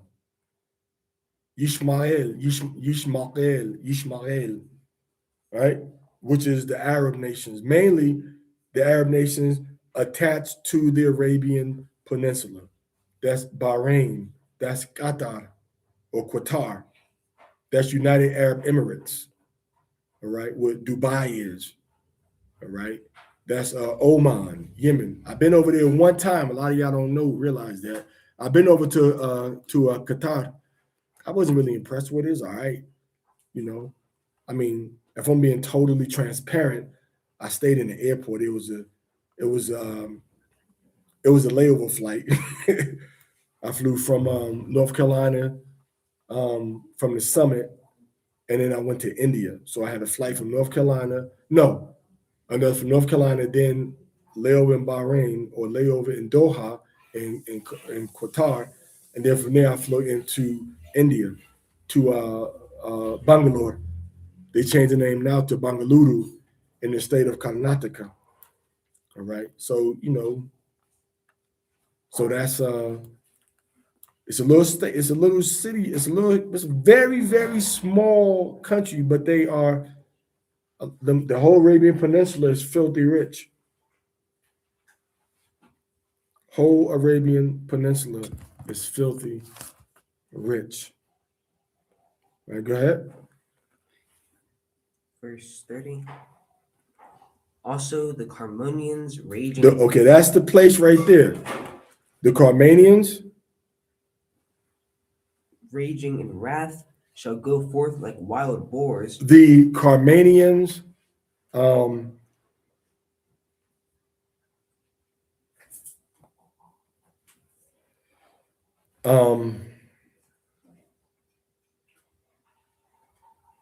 the Carmanians raging in wrath. All right. Shall do what? Shall go forth like wild boars from the forest, and with great power they shall come and engage and engage them in battle, and with their tusks they shall devastate a portion of the land of the Assyrians with their teeth. All right.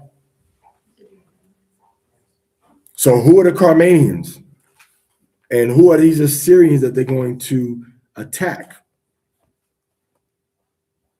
All right. And what's going to happen? What is the betrayal going to be? For the betrayal to happen, that means there have to be some trust and unity.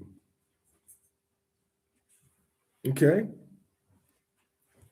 To give you an understanding, okay, the Arabian Peninsula, Yemen, Bahrain, Oman, Kuwait, Qatar, all right, Saudi Arabia, United Arab Emirates. Those economies produce about $2 trillion a year. Canada produces $2 trillion a year. So that little tiny small region, when you look on the map, is producing as much money as the whole country of Canada. And then maybe Italy will be closest to it. Okay. All right.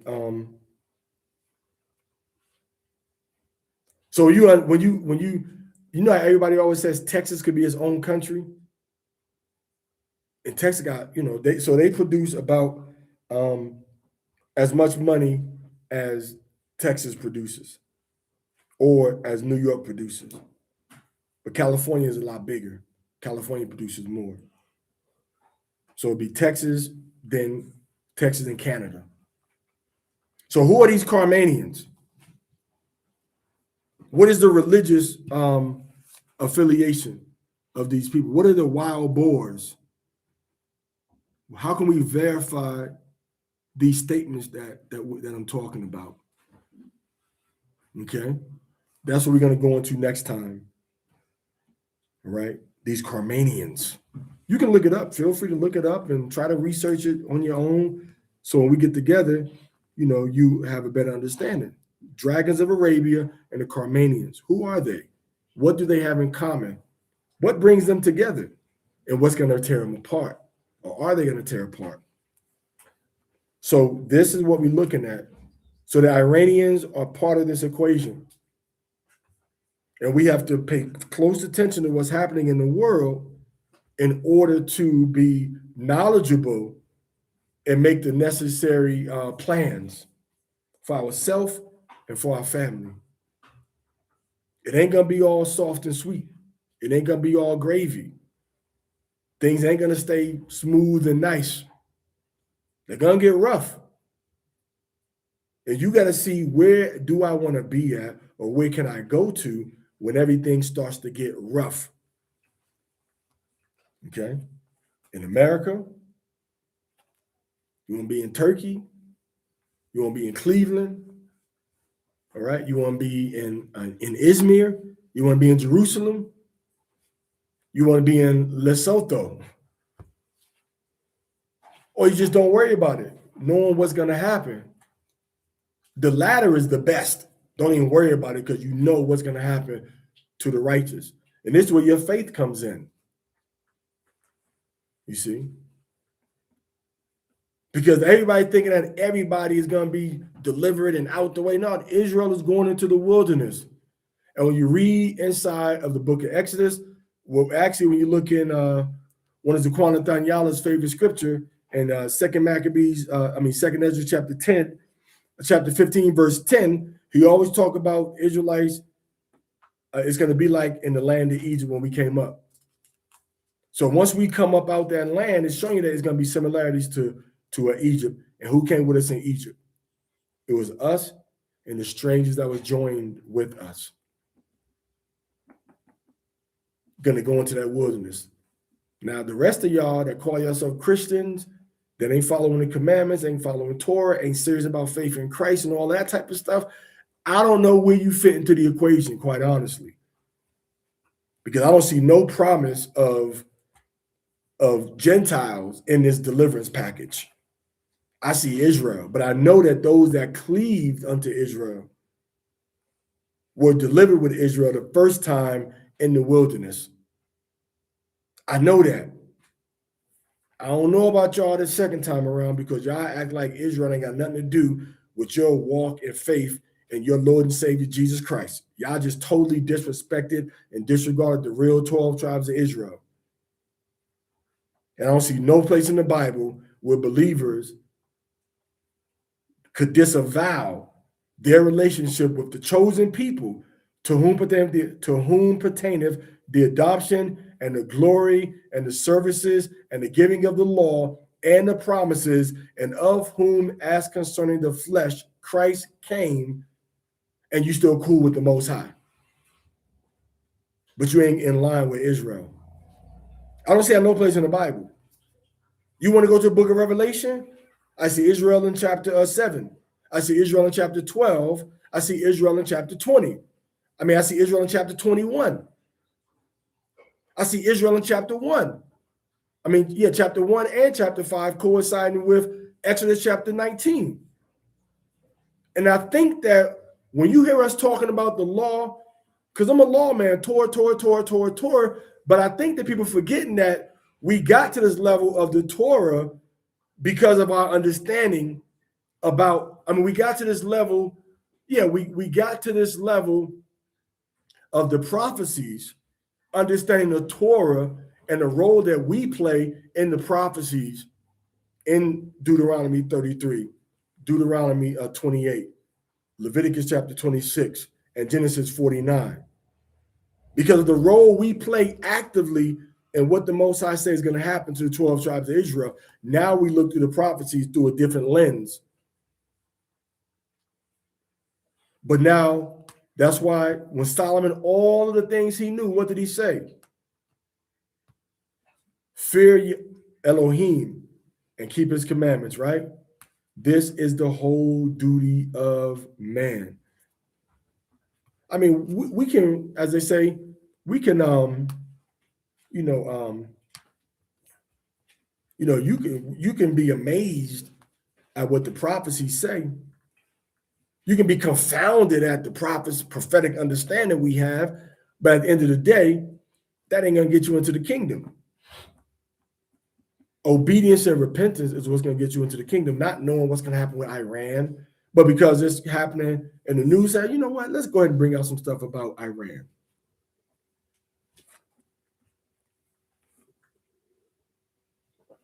And so I decided to share that information. Why? Give me Deuteronomy 29:29, man.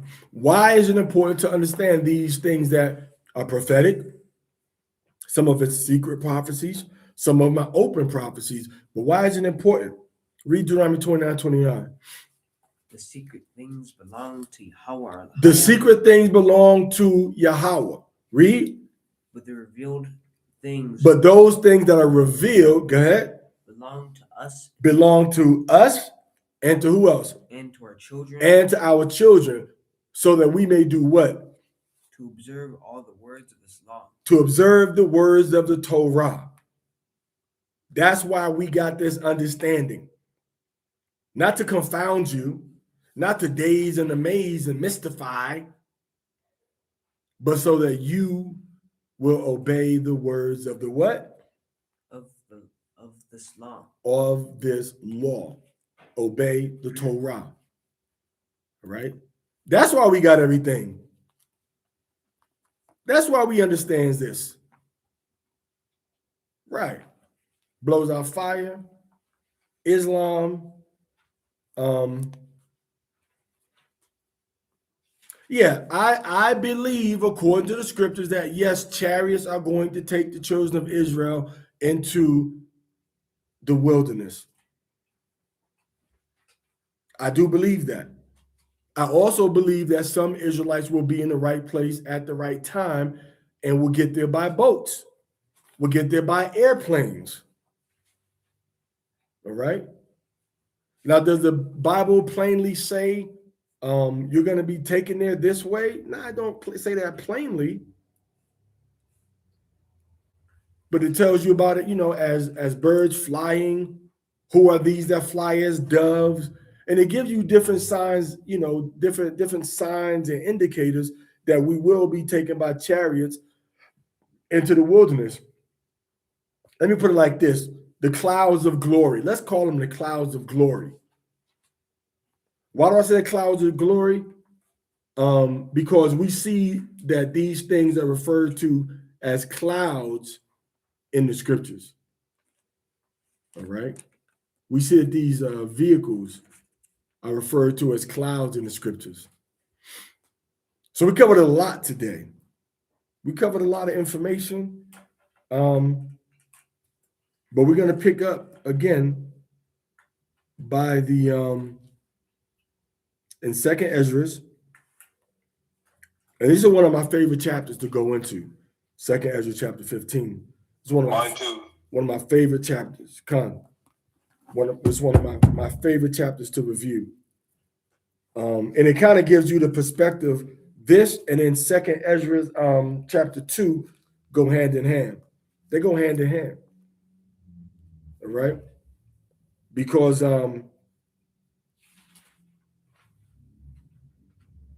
one picks up where the other one leaves off at. One talks about where we're going to be in the land of our captivities, and the other one is focusing on where we are after the wilderness. And it picks up with the wilderness in Second Esdras 15. So Second Esdras chapter 2 is about us being dispersed in all the different places.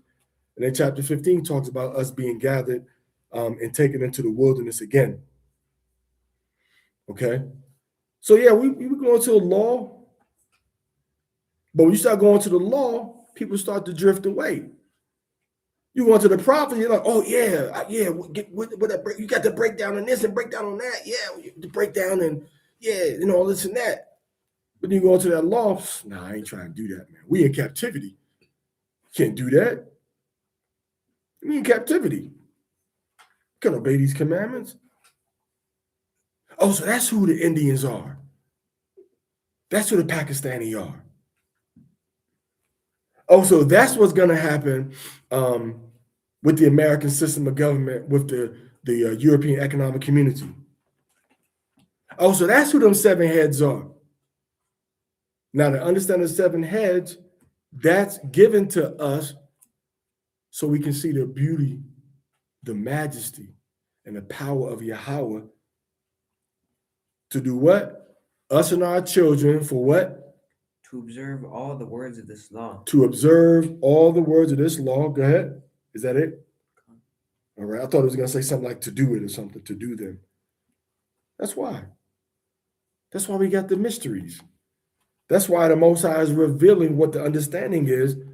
So if somebody got all this knowledge and all this information, of what these prophecies mean, they must by default be extremely encourageable to obey these commandments, obey the law, because that's the purpose. The scripture says that.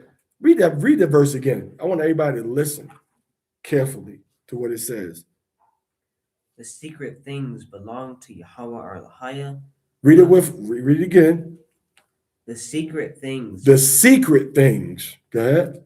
belong to Yahawah our Lahaya. Yahawah owns the secrets. They belong to him. Go ahead. But the revealed things But the things that he chooses to reveal belong to who? belong to us. Not certain things the Gentiles ain't gonna understand. Certain things we got to dig up and break down. The secret things belong to us. The revealed things belong to the Most High, and those things that are revealed belong to us. Go ahead. And to our children. And to our children. Go ahead. Forever. Forever. Go ahead. To observe all the words of this law. To observe all the words of this law. So those things that are revealed so that we will observe the law. So obedience to the Torah goes hand in hand with the secret things being revealed by the Most High, Israel. And you goyim too. So with that, man, we're going to end. We're going to go into the second Ezra 15. I don't know if it's going to be tonight, but it may be in the morning, because it's going, we've been on this we've been on here for about 4 hours. We couldn't break it up. I guess we can go back, we can edit it and maybe download it and then break it down into 2 different parts of it. You know what I'm saying?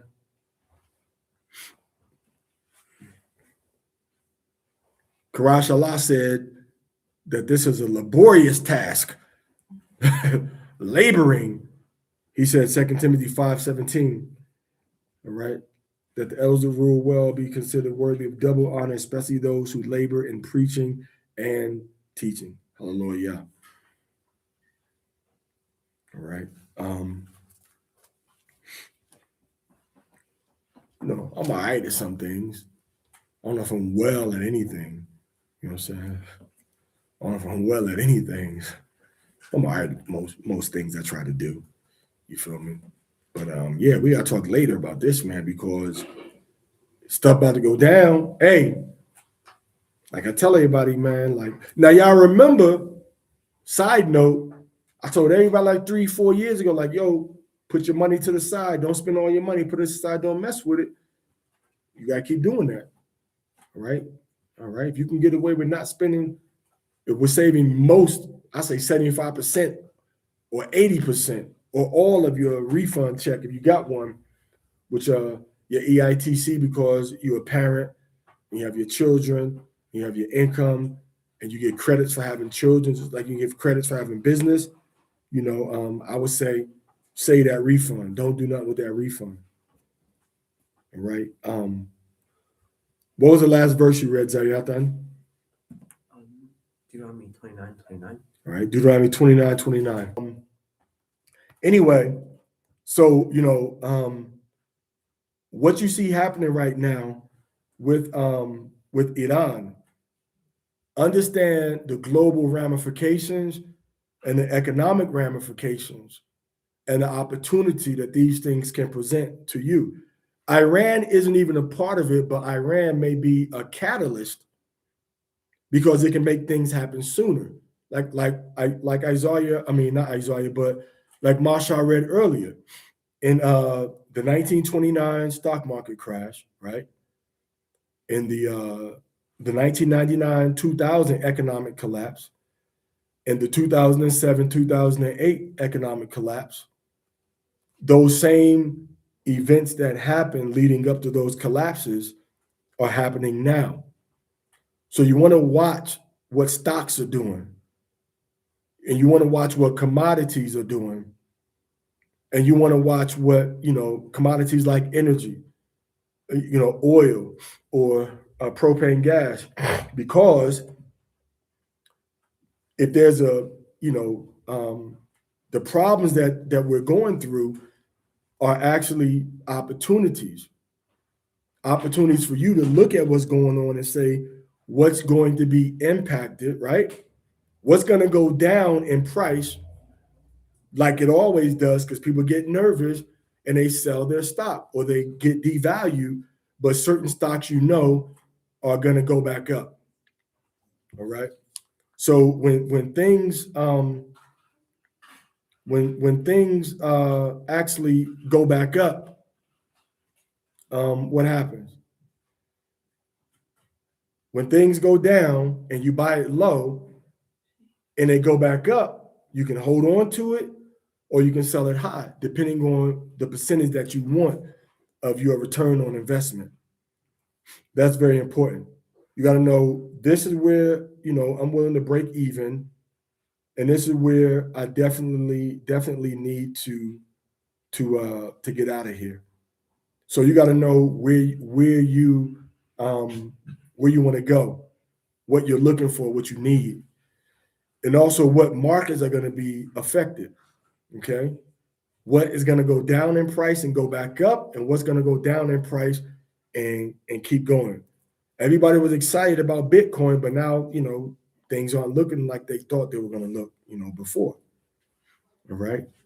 So these are all things that are going to give opportunity. Like I said, petroleum. If petroleum drops, or if crude oil drops, pick it up. I mean, you could easily. What was the lowest increase? Was a double, right? What was the lowest increase you said on crude oil? I think it was like a 50%. The last time it was like a 50% change. Okay. Crude oil. Now from June 2020, crude oil has increased 135 to 140%. All right. That means it's double plus some. That means roughly, $10,000, you would have gotten 10,400 on top of your 10,000, which would be in 20,400. So you'd have doubled your money, plus had another 40%, 30% on top of that. But so these are things I'm talking about. Also, in the real estate, in the lenders, in the interest rates just came down. So I don't have all of the answers, but you need to look at what's going on in the world now, look at patterns, and then you need to see how can you take advantage of these events for the benefit of your family and your children, and just like I said, you yourself. How can you benefit from these things that are happening? Because there is a benefit, there is an upside. There's an upside to any downside in this in this economy. All right, in this economy. All right. So I'm not telling you to invest in stock per se, but I'm telling you to investigate opportunities. It may be real estate in a certain area. It may be buying a commercial building in an area that's getting revitalized because a developer may have money someplace else, and they may need to liquidate, right, things that aren't going to give them a short-term yield. All right. In other words, when you're in a financial crisis, you may go ahead and take something to the pawn shop, but you can't really pawn, $20 million of assets or $5 million of assets. So you may have to liquidate some things, which means that opportunities, like Vanguard and BlackRock, what are they going to do? What are they doing? These are companies that have multi-million dollars of billions, if not trillions, of asset management around the world. So my point is that it may not just be in stock market. You're looking at the stock market to know what things are doing. but you may take advantage of the situation through, through real estate.